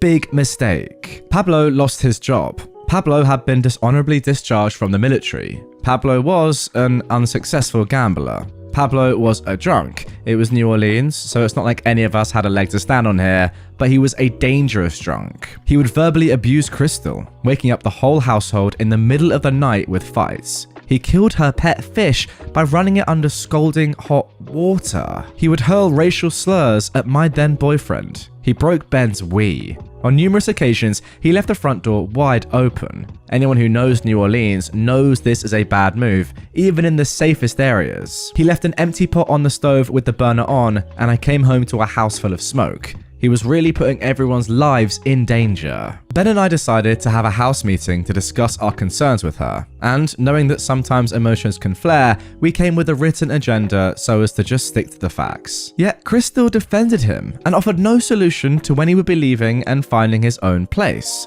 Spoiler, he never would. Really rubbing salt in the wound, Pablo had gambled much of their money, and Crystal was having trouble making rent one month. She asked if she could borrow it and pay me back next paycheck. Again, being a trusting empath and feeling like we had no other choice, I did. I was furious to find out that the 2 of them had left for a long weekend at a casino resort in Mississippi before having paid me back. Well, now for the revenge. I've been working 2 full-time jobs. I saved like crazy, and it was 2008 and housing prices had dipped. I decided to buy my own home. Ben knew all about this, so did my landlady, and was planning to be my roommate in the new house, but I never mentioned a single word to Crystal. I found a great place, made an offer, and closed a little thereafter.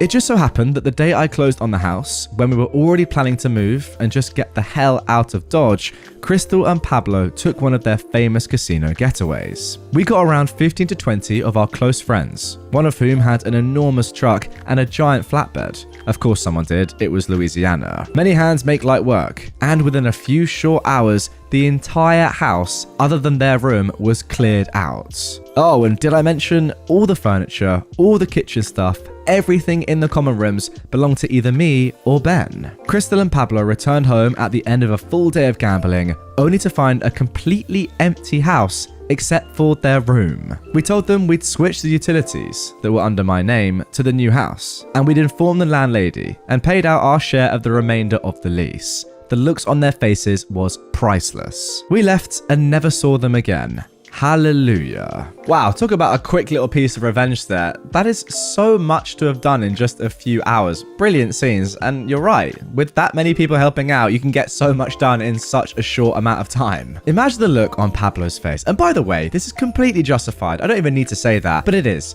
This guy sounds truly horrible, and all I can think is that I hope your ex-roommate gets rid of him. But imagine that look on his face when he comes back to his house, I guess, that he's now calling it, and just sees everything gone apart from stuff in his own room. Brilliant scenes. Now, the reason I wanted to cover that story in particular is because I am moving out myself in with 3 roommates, 3 of my best mates who I've known for over 20 years, in just a couple of weeks. And I'll be frank, I really hope this doesn't happen to me. It's unlikely, I would say, because I have known them for over 20 years and I went to nursery, that's kindergarten with them. So I don't think it's going to happen, but you never know. One of them might start dating Pablo. Okay, now for our next revenge story. Revenge on the movie producer. Please allow me to note, well in advance, that this story is not mine. In fact, it's a rather popular story in a town I once lived in, Savannah, Georgia, and centers around one homeowner who got royally annoyed with a movie producer. There'll be a note at the end about the fellow this story is about for those interested, and I will be reading that out. Okay, so first and foremost, when movie producers are looking for places to set a movie that takes place in colonial or even 1800 cities in the US, due to the sheer number of parks, wide roads, and period houses, they'll often select Savannah, Georgia. They'll pull all the Spanish moss out of the trees, or trim it back, pour dirt on the roads around the squares, and effectively backdate that part of the city to fit most any place, even up to some having used the area as a setting for places like early Washington DC and even places in Britain or France. Typically, when producers do this, they will pay each homeowner whose house is used as background flavor a couple of $1,000s for the licensing to do so. This will be important later. Trust me. They issue some rules, like no electric lights being visible, not coming out of any door that faces the street, and you have to move your automobiles away from the drive, if you have a drive. Well, 1979, a producer came from Hollywood with the intention of using Savannah for that very purpose. Specifically, the producer was from one of the big 3-letter TV channels, and was working on making a made-for-TV movie, talking about the events after the assassination of Lincoln and the subsequent accusations of the doctor present at his death. The production went to the city to seek permission, and then sent an announcement out to each of the homeowners telling them of the various days that the shoot was going to take place. However, much to their downfall, they also noted that the production company would not be compensating the homeowners for the use of their homes as backdrops. This was met with some great annoyance by the homeowners, who turned to the city for help, only to be told that it was their civic duty to allow the use of their homes. Most everyone agreed to this and bit their lips. One homeowner, however, didn't. He decided to get revenge on the production, attempting to screw up their shooting every chance he got. He first started by leaving his car out in front of his house, only to have it towed before filming started. He threatened legal action against the studio, but that fell on deaf ears. He forbade the use of his home in some of the shots, but the production company got the city to make him back down. Eventually, enough was enough. So he waited, biding his time until he was certain they were filming. When the day came that his house was being used as a background shot, the homeowner grabbed a massive Nazi flag and hung it out front of the house out of one of the top windows. The production company balked. They knew that this ruined any shot they'd used there, and what's more, they started to question just when he'd put the flag up. Was it just the one day, or had all the previous shots, some of which showed the house from across the square, been ruined as well? They turned to the city for help, and the city just basically shrugged, saying that it was his First Amendment right to do that, and implied that had the production company paid the homeowners, as had always been done before, then this probably wouldn't have happened. In the end, the production company had to end shooting, and go to the homeowner begging for him to remove the offending flag. He did eventually do so, but only after his lawyer got a contract in writing that required the production company to pay all the homeowners for having their homes in the shots. The flag came down and shooting wrapped in less than a day. Interestingly, it's said that in the movie in question, The Ordeal of Dr. Mudd, there are several shots where you can see a bright red Nazi flag flying from one of the homes in the distance. That stunt cost the producer quite a substantial amount of money and pushed production back at least a year while they tried to find every single instance that the flag flew in the background shots. This homeowner would go on to himself become very famous, though not for a good reason. Even so, he lives on among the legends of that city, both his revenge against a movie producer and his later brush with fame. Alright then, a little note from OP about who this guy is. The fellow in question is none other than Jim Williams. Williams was an American antiques dealer and a historic preservationist based in Savannah, Georgia. He played an active role in the preservation of the Savannah Historic District for over 35 years, but he was arrested on May 2nd, 1981 for the alleged murder of 21-year-old Danny Hansford, with whom he'd been having a homosexual relationship. at Mercer House. After the subsequent 4 trials, a record in the state of Georgia, Williams was finally acquitted by a jury in Augusta in May 1989, 8 years after his arrest. Williams died in 1990 of heart failure, though AIDS is also suspected. He is the center of the story Midnight in the Garden of Good and Evil novel, and later Clint Eastwood movie. Well, there you go. What a brilliant story that was. I don't know so much about the ending and the fact that this guy may or may not have murdered someone. I guess he was acquitted, so we have to go with that, don't we really? But nonetheless, let's move on from that. An original story that is just brilliant. And again, I just don't really get why the production company wouldn't ever pay people right off the bat, as every other production company, I presume, did and does right now as well. Like, your home is being used in the shot without your permission. Obviously, you're then going to do whatever you want. It's within your right to kick up a fuss if you want to. Like, it is literally your home and you're getting no compensation for it. And also, they're saying you can't park your car in your driveway. Who's going to tell me to do that? Not nobody. Trust me. And I don't even drive, so make of that what you will. Our next story comes from r/NuclearRevenge. So things are hotting up a bit. All Army service records lost. This happened a few years back. My dad found out he was super allergic to some kind of shrub in central Texas, Fort Hood, after he was transferred there. As a result, he was restricted to office work and prohibited by Army doctors from outdoor duties. His West Point grad commanding officer was a hyper warrior kind of dude who detests his soldiers who didn't want to train 24/7. Unfortunately, he thought my dad was milking his allergies in order to avoid being a real soldier. My dad was also married and my mum was pregnant with my older sister, a situation that infuriated the captain because #reasons. The CO never ever passed an opportunity to humiliate my dad by questioning his manhood, doubting his commitment to protecting the Constitution, disparaging his duties, etc. The CO would call him out in front of the company or debase him in front of higher HQ staff. He'd call the house at 6 a.m. on Sunday and order dad in for BS reasons, anything to annoy him. In short, he made his life a living hell. For what it's worth, the first sergeant loved my dad's work performance and said so privately. When my dad got orders to leave active duty, which enraged the CO, he found out that the CO received orders for an assignment that was a notch needed to guarantee promotions as well as other plum jobs.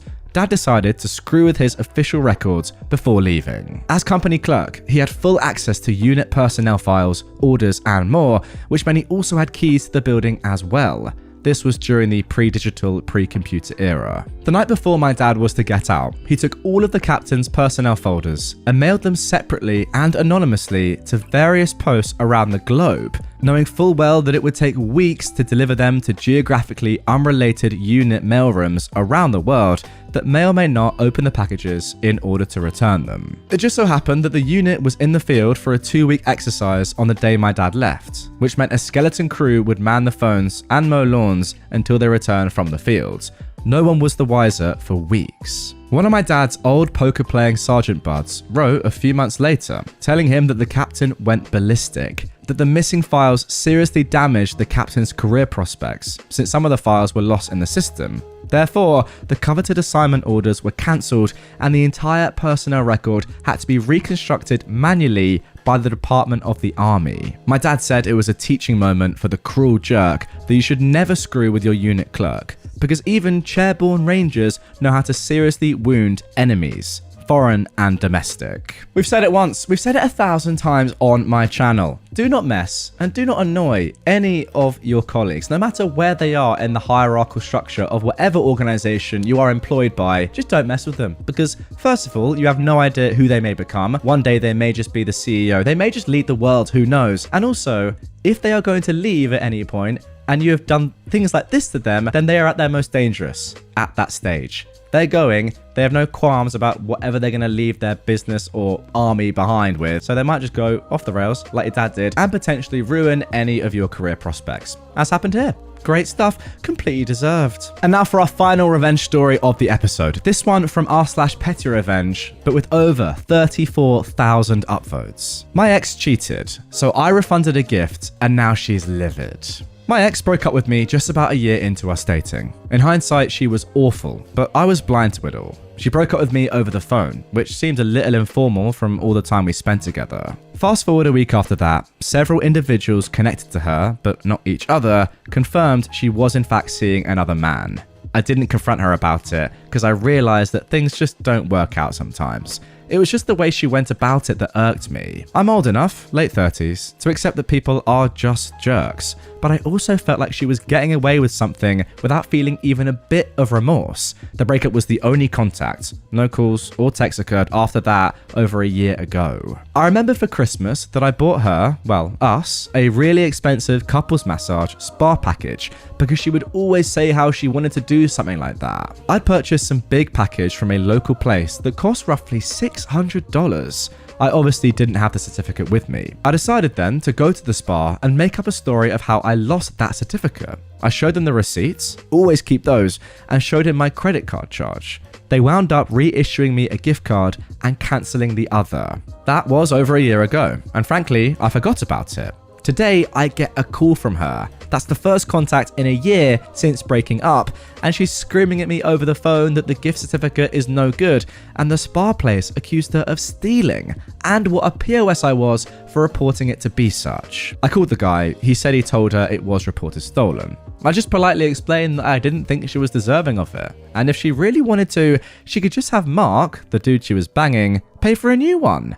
I then hung up. I'm gonna make an appointment to use that card with my new girlfriend soon. Mission accomplished. And there we go, some good old-fashioned casual revenge to end this episode. Very simple stuff, very deserved, as I've always said on this channel for the last 3 and a bit years. I, a 43-year-old man, slept with my former Karen friend's 23-year-old son. Now, I don't normally do this, but for this story, I think it's important that we do read the cast. So, OP is a quirky, creative movie geek. Molly is a mean-spirited, insecure, hateful, jealous, wannabe actress, writer, whose only real work of fiction is her resume. She is also the Karen of this story. Matt is Molly's overgrown, coddled, spoiled man-child of a son. And Hannah is Molly's misanthropic, introverted eldest child, 7 years Matt's senior. More than 20 years ago, I was once a very green and new writer, now a successful published writer in the independent film world. I was barely 21 when I met Molly, then in her early 40s when I was networking to get my very first screenplay, a murder mystery, into production. Being the broke college student that I was at the time and new to the business, I had no contacts. There was no social media, nor were there any guaranteed ways to meet like-minded individuals to guide me through the arduous, ugly business of beautiful people known as the film industry. Along came Molly. By her claims, she was a seasoned former theatre actress and aspiring writer. To my untrained eyes, her resume was quite well written. According to Molly, she had put her ambitions on hold to get married and start a family. She was also a former fashion model, and now that her children were older, was just starting her film career. As someone who had no experience, I was in awe listening to all of her, I later found out to be highly embellished, tales of working alongside some of the great ones. I thought Molly had thrown me a lifeline. Little did I know, my long nightmare had just begun. To make a long story short, Molly promised to help get my work produced into a feature film. I was ecstatic. She said all the right things and hit all the right notes. She tried to present me with a contract that she expected me to sign. I saw a series of typographical errors and misspellings. There were simple grade school level words misspelled. No aspiring writer would have made quite so many errors without, in the very least, proofreading what they considered to be a professional document. It's worth pointing out the document wasn't even notarized or on official letterhead. I also later came to find out that her production company name wasn't registered with the state and that she'd simply made it up. Having recently copyrighted my then one and only screenplay, even I knew it needed to be notarized in order for the document to be legal. My gut told me not to trust her. This was way before Zoom meetings, back in the days of when snail mail and fax machines were largely used. Let's just say her attempts at scanning the document and sending it to me did not go over well, as she was not computer literate at all. Put it this way, she was the type of person to do an internet search of her email address. Yet another red flag. When I said no, her mask slipped. What I saw beneath was, honestly, quite terrifying. A hateful, arrogant, jealous, overgrown middle school mean girl who never matured past the adolescent bully mindset. I ended the call and turned into a bloodhound. I called up all her references on her resume and researched her work history down to the last credit. Surprise, surprise, her resume was more phony than her, what would later be known as, Karen Platinum blonde hairdo. I pushed back and told her I wasn't going to sign the contract and there was nothing she could do about it. Mostly because she'd lied to me, and I found out she wasn't as experienced as she said she claimed. To say she didn't take this well would be a gross understatement. She promised that she would produce my screenplay into a feature film, whether I liked it or not. When I pointed out to her that that constituted theft of intellectual property, plagiarism, and copyright infringement, all crimes that I could sue her for, she went radio silence quiet. I later found out through the grapevine that she was demonizing me to anyone who would listen, thus adding slander and libel to the list of crimes that she committed against me. She, without my consent, even went as far as to get a promotional video done loosely based on my story, with her, naturally, starring in the leading role. I tracked down the filmmaker's website and saw an edit of the video on their demo reels page. It should come as absolutely no surprise, Molly's performance was stiff, awkward, mechanical, and would have looked out of place in a prawn film. It completely contradicted her claims that she had 20 years of experience on the theatre stage. It's also worth pointing out that during our shop talk discussions, she didn't even know the difference between a soliloquy and an aside. Even high school sophomore English students know what those two terms mean. I gathered piles of evidence against her, and in the process of doing my research, it was a file that was at least 10 inches thick, I learned I was not the first person she tried to screw over.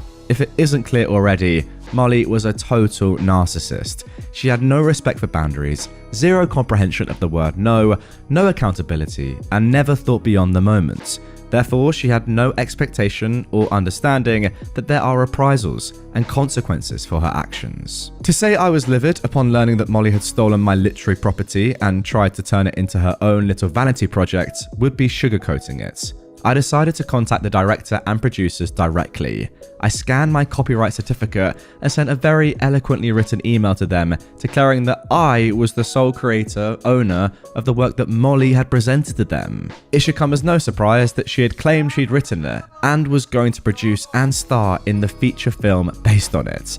The documented proof that I sent the director and his production team completely refuted her fraudulent claims. I really don't know what Molly hoped to achieve by doing any of this. As anyone who knows anything about the seriousness of copyright laws knows, she would have had to prove proof of ownership when it went to production. Of course, she was incapable of proving such proof as it did not exist. A zero-budget promotional video based on her written work was a different story. It was a labor of love for everyone involved. As for Molly, it was just a temporary stroking of her very fragile ego. I was just sad for the cast and crew that their time had been wasted by a skilled con woman who lied every time she opened her mouth and would have sold her own children up the river if it could have gotten her what she wanted. To make an already long story much shorter, Molly called me up, flipping out when everyone on the production team quit. Why she thought I would care about her being rightfully branded a charlatan, I'll never know. She never said it, but she knew that I knew she'd been busted for her series of copyright violations. They'd also apparently questioned her resume after the fact and called her a lying grifter with zero skills or talent. Apparently, she did not take this well, and she cussed them all out. Having seen her true colours, they distanced themselves from her. I can only surmise that they, at the bare minimum, did not want to be involved with someone who was a proven liar and a thief. Word travelled, and Molly became a pariah in her state of residence.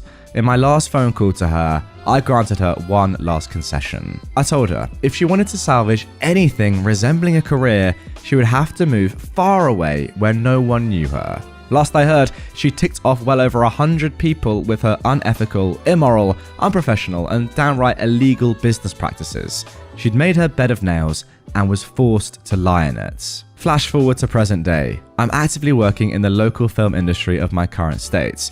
I decided to go out with some of the crew and cast of a project I was working on. We went to a gay bar. Yes, I'm out and proud. The city we were in is very liberal and open-minded. The club was amazing, as was the drag show. I saw this young man at the bar with sandy blonde hair, a chin-strap beard, and beautiful hazel eyes. He was pretty toned too, with a forearm tattoo of the US Navy insignia on it. Being an Air Force veteran myself, we started talking military stuff. I thanked him for his service. I asked him to let me buy him a drink, and he obliged. I asked him his name. He said, Matt. Since this club let anyone in that was 18 or over with a valid form of ID, I wanted to make sure he was legally old enough to drink before I bought him that beer. I kindly asked him to show me his ID, and he complied. I was surprised that he did, as he didn't have to. I saw his first name was in fact Matthew, his middle name Joseph. His last name, a distinctive moniker that I will not share here as that would constitute doxing. I saw his birthday, and I remembered that Molly's son had the exact same date of birth. Naturally, being Molly's son and his mother being married to Matt's father, they all would have the same last name. I suddenly realized that this was the son of that same horrible woman, who, at one point, made my life a legal living hell. It had been many years since we'd seen each other. Matt didn't recognize me. My appearance had changed quite a bit. I neither had bushy, shoulder-length surfer dude hair, nor wore contacts. I'm in the best shape of my life as I work out 5 out of 7 days a week. I have a clean-shaven head, and I wear glasses now. Since I do have an acting background, I was able to hide the shock of this strange coincidence. That the formerly ill-mannered, bratty, poorly behaved holy terror that was Molly's son had turned into this strapping 23-year-old, 6-foot-tall, sexy, well-toned twink with a reddish-brown beard. Him being in a gay bar was the ultimate irony and icing on the cake, as Molly was, when it was convenient, a huge Bible thumper. We both drank for at least another hour while we talked. We were enjoying each other's company and had lost track of time. By the time it was last call, both of us were buzzing, but didn't want to risk getting a DUI. We decided to Uber over to a nearby hotel. We checked in, went to a room, and it only had one bed. Awkward. I said I would sleep on the couch. The air conditioner had made the room really cold, and he asked me to sleep in the bed for warmth. I knew what he was suggesting, I just didn't expect him to be so overt about it. Then again, his mother wasn't really known for having tact either. I told him that was up to him. I was a hot sleeper and had planned to sleep in my underwear. I started stripping down to go and take a shower, and he commented on my build. Matt blushed. "You look really good. You must work out." I ignored the obvious come on. I smiled. "Thank you. I do, at least 5 times a week. I also try to watch what I eat, but my weakness is salt and vinegar chips." Matt laughed and smiled a come hither grin. "I'm not in near as good a shape as you. Don't sell yourself short. You're taller than me," I said. Matt laughed at my bad pun. Alright guys, a little bit of a fair warning here. It does get a little bit raucous in this moment. I'm going to read it out because it's in the story, but you know, fair warning. If you want to skip ahead a minute or so, be my guest. I won't stop you. OP then says, "Well, don't leave me in suspense. Let me see what you look like. I've shown you mine, show me yours." I said this with a sly smirk on my face, and I shifted my eyebrows. I think he knew what I was suggesting. The next thing that happened, I did not expect. Matt completely stripped naked. Now it was my turn to blush. Okay, that was definitely an icebreaker. Matt took a step towards me and rubbed his hand over my chest. "We don't have to do this," I said to him. "I want to, Daddy," he replied to me. Sorry, I can't help but laugh here, guys. Remember, throughout all of this, that Matt is Molly's son. Matt just doesn't remember who OP is in this moment. But OP sure knows who Matt is, and this is all part of his revenge. Now, OP hates being called nicknames like that, but I let it go. Because, let's face it, I had this cute college-age kid in my hotel room, and that was the only thing on my mind at that particular moment. I was fully out of my clothes and standing in front of him as we inched over to the bed. He laid me down and kissed me while caressing my chest. I'll spare you any of the squishy details. It happened. It was amazing. Matt chose the top bunk. The finishing move, I would give a 4 out of 5 stars. He was clearly inexperienced and could definitely use some practice, but it was fun. Now, good news guys, that is the end of the Wattpad story. Let's get back into it. The next morning, while he was showering, I went through his phone and got Molly's as well as his sister Hannah's numbers. I'd seen him put in his passcode, his birth year, so it was easy to remember. Without getting too graphic, during the act, Matt had taken pictures of us in various positions, doing things to each other. Okay, sorry, seems like the raucousness has continued a little bit. No, it wasn't for an OnlyFans. Wow. We were both consenting adults, and I had no problem with that. I'm debating whether or not I should send the pictures to his dog mother and equally horrible half-sister, Hannah. Because I'm not a petty, spiteful, cruel individual like Molly, I'm stuck at a moral impasse. I'm really on the fence about it. How would Molly react if she found out that her pride and joy, whom she'd beautified and practically canonized as a child, was a raging member of the LGBT+ community?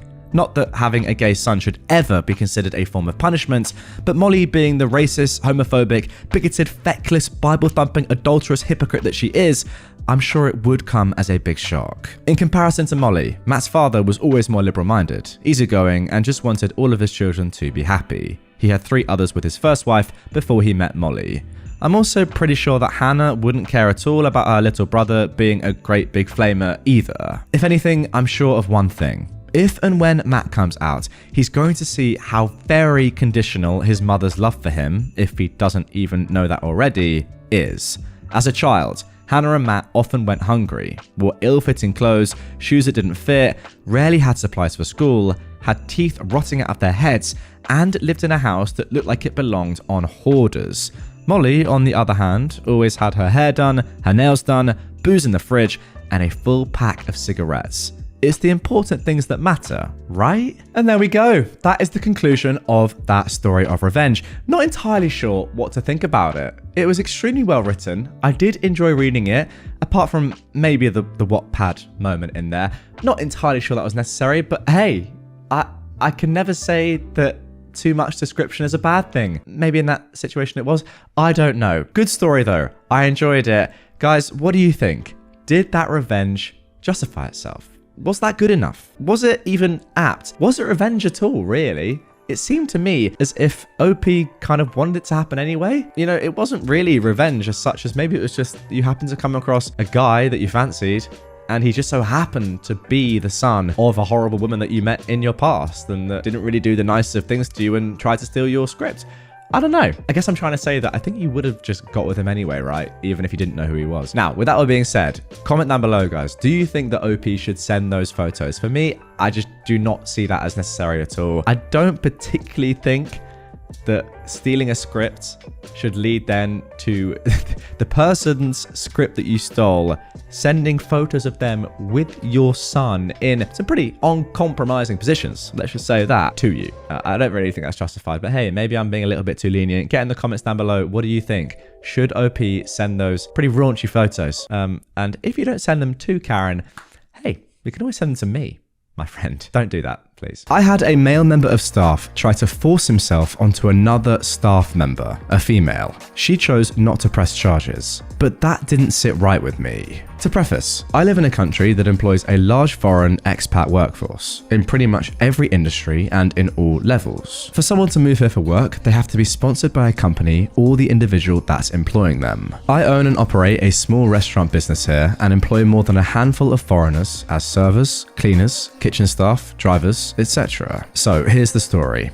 I was lounging on my couch enjoying the last of my weekend one day when I get a call telling me that one of our sponsored employees, a server, let's call her Janice, was picked up for indecent exposure essentially. Long story short, she was caught hooking up with a guy in a private booth at a local restaurant. Basically, the police walked in on them whilst engaging in some seriously heavy petting. They were fully clothed, but the guy she was with, or practically on top of, I should say, had his junk out. It turns out he works at the restaurant 2 doors down from where she worked. After a bit of chastising and threatening to escalate the situation and have them deported to sufficiently scare their senses back into them, they let them go. But not before signing a pledge type document promising to never repeat the offence or else. A slap on the wrist basically, and everyone got to go home, but it doesn't end there. That night, something clicked in my brain, and I had the thoughts, how and why did the police find them in a private booth in the back of a restaurant before the restaurant's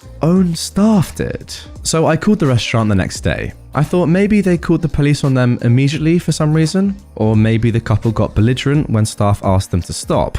It turns out the staff didn't actually notice a thing. In fact, up until that day, the police have never been to that restaurant before.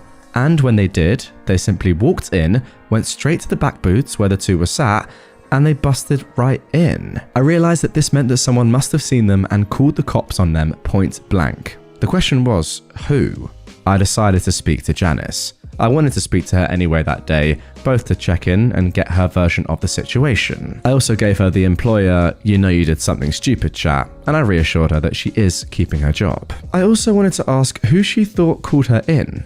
Without hesitation, she said it had to be Sammy, who was one of our drivers. Why do you think it was Sammy? I asked. Well, he's the one that dropped me off at the restaurant that day. He might have seen my friend walk in right after me and called the police on us, she said. Well, that sounds a bit drastic. Why would he do that even if he'd seen you do anything? I asked. She claimed it was because he was jealous. He was really into her apparently, and kept trying to get her into bed, she said. What genuinely annoyed me was when she told me that he actually tried to force himself on her once and she fought him off, and that he hasn't tried or even said anything since other than being very short and curt with her. My immediate response was, why on earth would you not tell me or one of your managers right away? She said that she dealt with it her way and it stopped.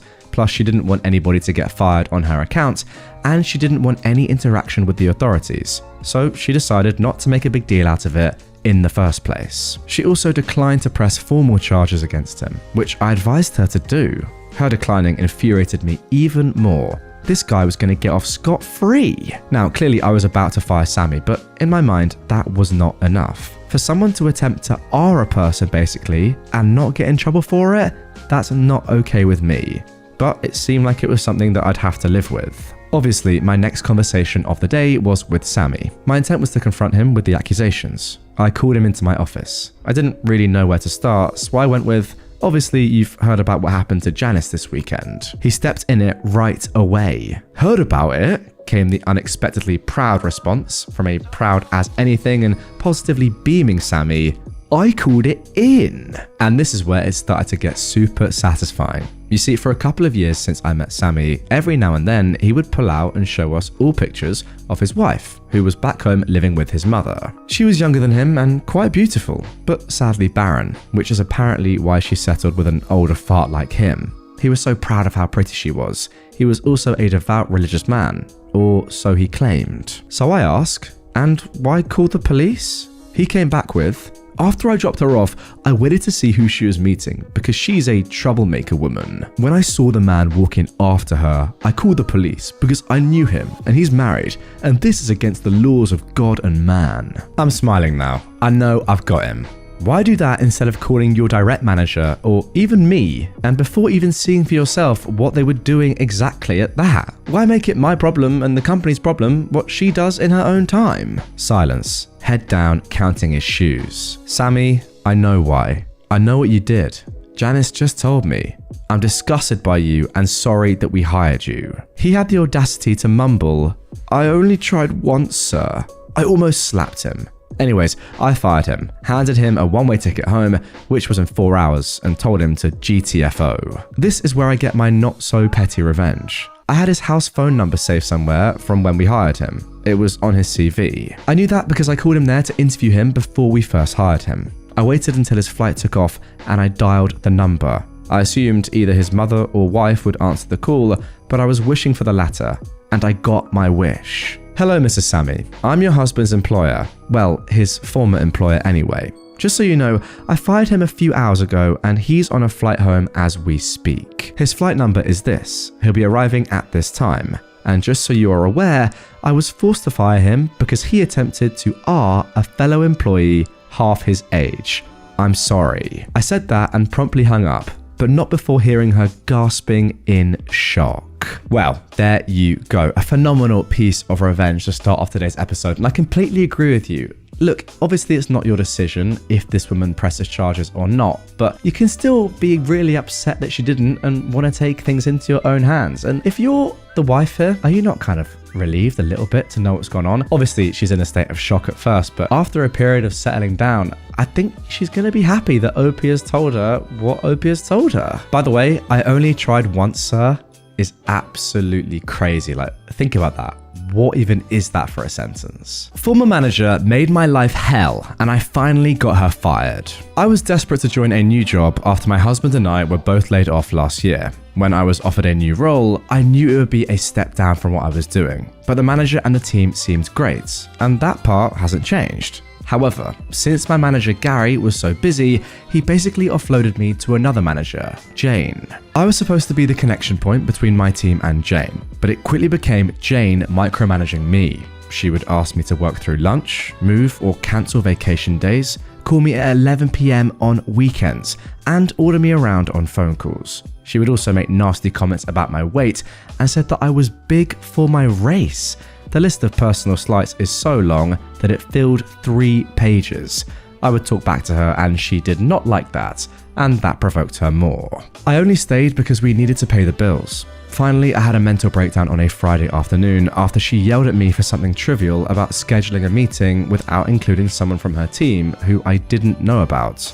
I was dealing with a family tragedy and I couldn't take it anymore.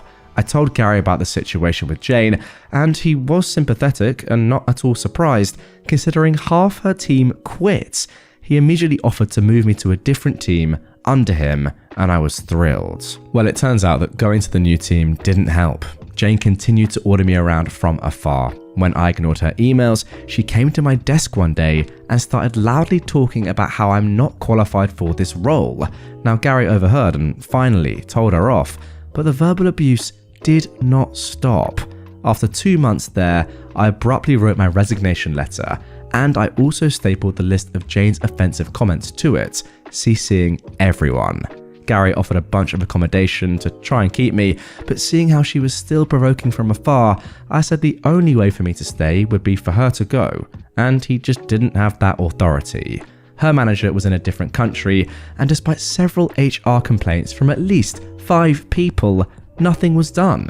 So I left, loudly and without shame, telling everyone exactly why I was leaving. Times were very bad for 3 months. There were nights that we would eat slices of bread just so we could pay the mortgage and emergency expenses from a health crisis and a funeral. Even after my husband found a job, we were still catching up on bills, and we still are. I spent months applying to 5 to 10 roles per day, sometimes over 20. Last month, I saw a public memo about a big shot from a former company joining the company I just left. Now, I used to work with this guy closely, so I texted him, "Congrats, let me know if you need any insights on the new place." We had a quick call where I told him some ins and outs, where I thought they could innovate, and after this call, he asked me to join the team as his chief of staff. I accepted. Imagine Jane's shock when we had our first all-hands call. All the VPs and above were asked to welcome the new Big Shot in a giant conference room. In Big Shot's speech, he breezed over that I'll be his chief of staff, along with a few key names. I now sat 2 levels above Jane, and apparently within the 3 months that I wasn't there, the other half of her team turned over. Every single person left. Gary was excited for me and said all nice things. However, Jane took the classless route and sent Big Shot an email about how I'm an unqualified idiot, that I used to work for her, how I tried to get her fired, and that she suspects that I lied to get ahead. She didn't even try to be fake nice. Big Shot forwarded me her email and asked what this was about. I was so nervous and excited. Little did Jane know I was a director at the Big Shot's competitor company under him and was already a level above her. So 2 levels now isn't a big leap. And I worked with him for 5 years. I had an hour call with Big Shot and told him she was bad for the company culture and was a nasty person in general.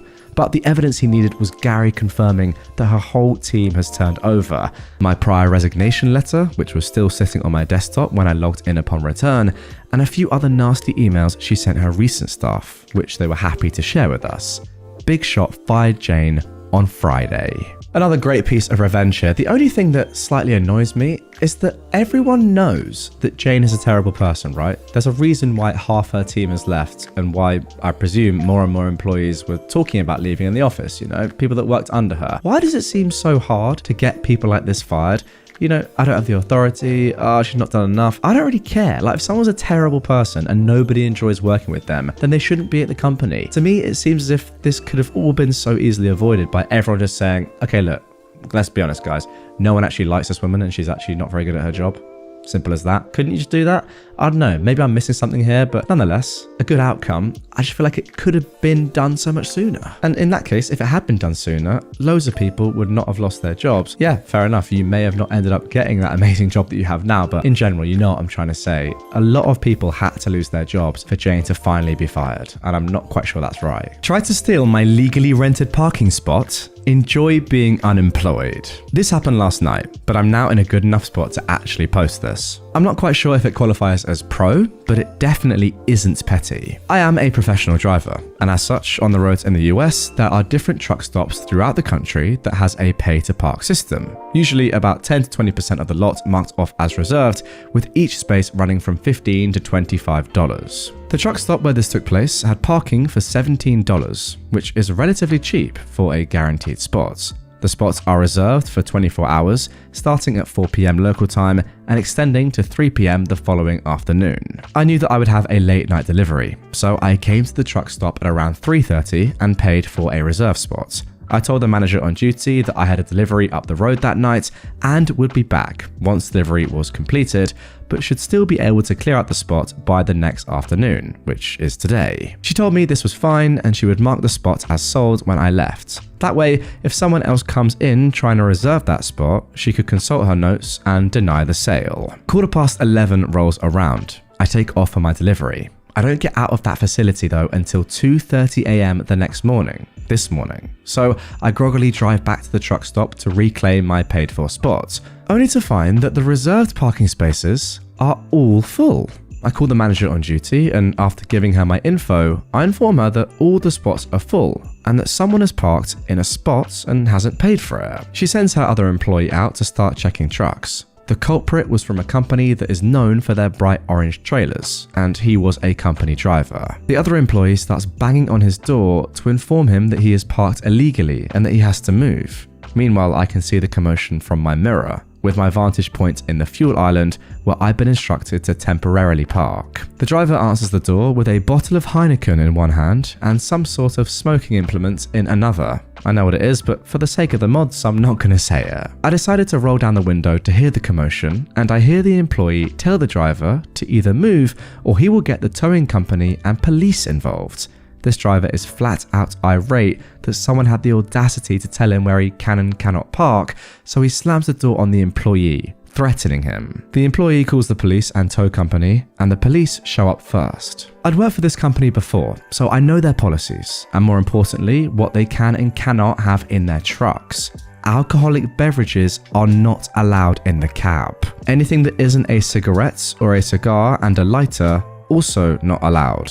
The coup de grace, a pew-pew of any kind, absolutely not allowed, and especially not allowed loaded. This driver had all of that and some other not so legal substances in his cab, so he was hauled away in cuffs. His truck was hauled away on a wrecker.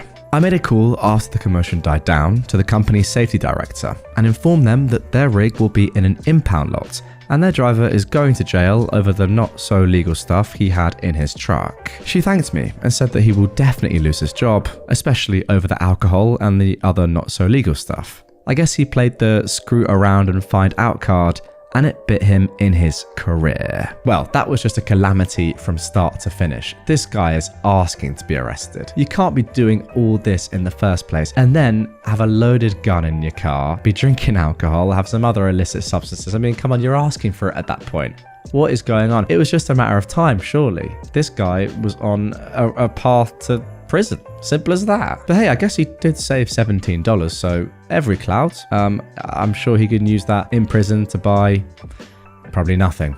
I don't really know how prison systems work. Yeah, my tip to this geezer would be only do one crime at a time. Because doing this many at once, yes, it's too much. It's just too much. My dad, who is trans, has discovered how to beat transphobes in the South. We're currently in the South visiting family. When we were at a restaurant, my dad, who is female to male, had to go to the bathroom.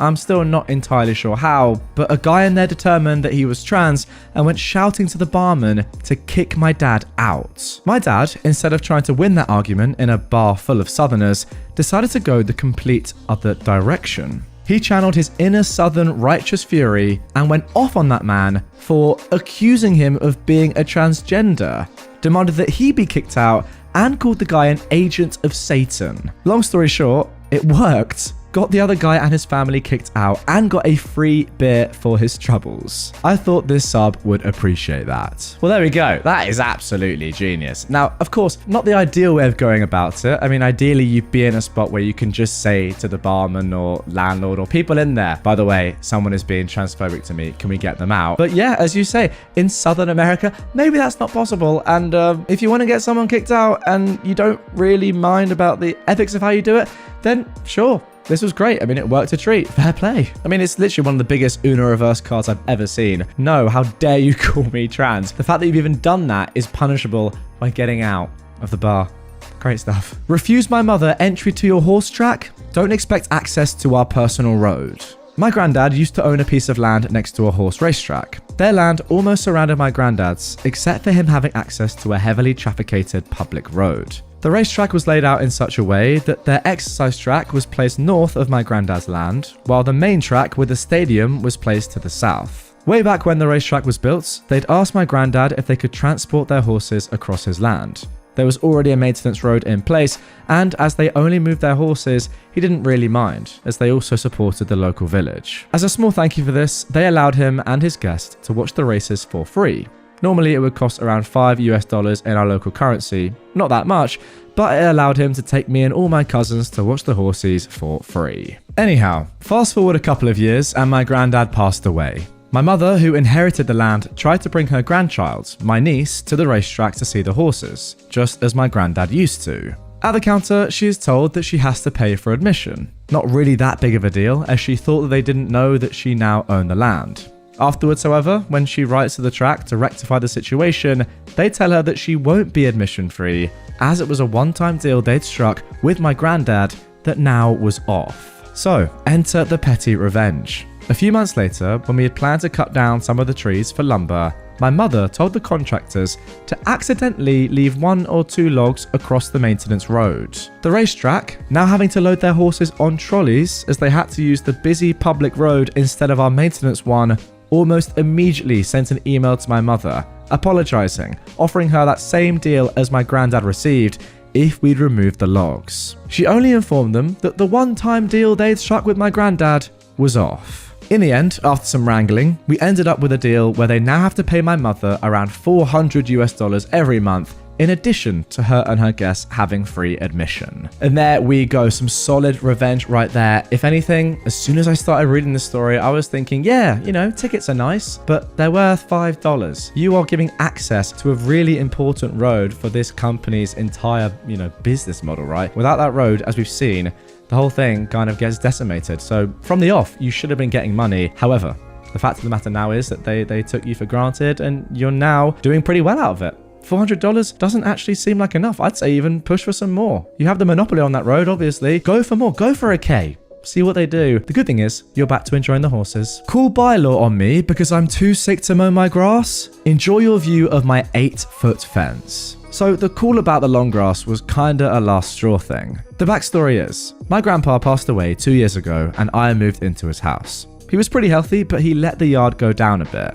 The grass was maintained, but the trees were overgrown, his pond and patio were dirty, etc. Our neighbour, years ago, sold their yard to a property builder. Our properties are in an L shape, so our neighbour was using our backyard as her virtual backyard. For the past 2 years, I've been trying my best to maintain the backyard, while also working and dealing with my grandpa's stuff. Well, for the past few weeks, the backyard has fallen a bit, as stress from work has creeped in and I was sick for a few weeks. Before this, the neighbour has always had nitpicks, but I mostly ignored them. But this time, they rang the door to complain about mess in the back. And I told them, I have a life outside this house.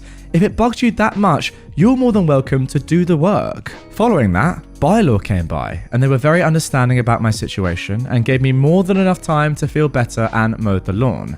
Well, that whole thing angered me, and I wanted to get the typical white picket fence, as there wasn't a fence, and we were passively looking for a dog. So I decided, screw it, and I built the largest fence I could, and since her house was right on the property line, she now looks out the window, and instead of seeing my backyard, just sees a wooden fence. And there we go, the definition of a noisy neighbour. Why not just be happy with what you have right now? First of all, you don't have a garden yourself, but you have access to one in the form of your neighbors, at least looking at it, you can't really say to them, oh yeah, by the way, ever since I sold my garden, can you make sure that you keep yours really pristine so I can look at it? I'm not going to help at all, and it's actually nothing to do with me, but yeah, if you don't mind, keep it really looking great. It's just not going to go down that well. Surely know your place and know the fact that you don't even have a garden and you're lucky enough to see one in the first place. But yeah, great karma, great revenge. If you tell someone to do something and it's not your business, then yeah, someone's well within their right to say, you know what? No, I'm going to make it worse. And that is exactly what OP did. Very well indeed. Move my furniture? My turn. This happened when I'd only just moved from home and got my own place. Super proud of myself as I'd saved like a demon and bought, with mortgage obviously, my first place. Lovely little 2-bed flat in a slightly rough area, but I loved it, and it was all mine. My mum and stepdad came to visit for a few days, a few months after I was settled in.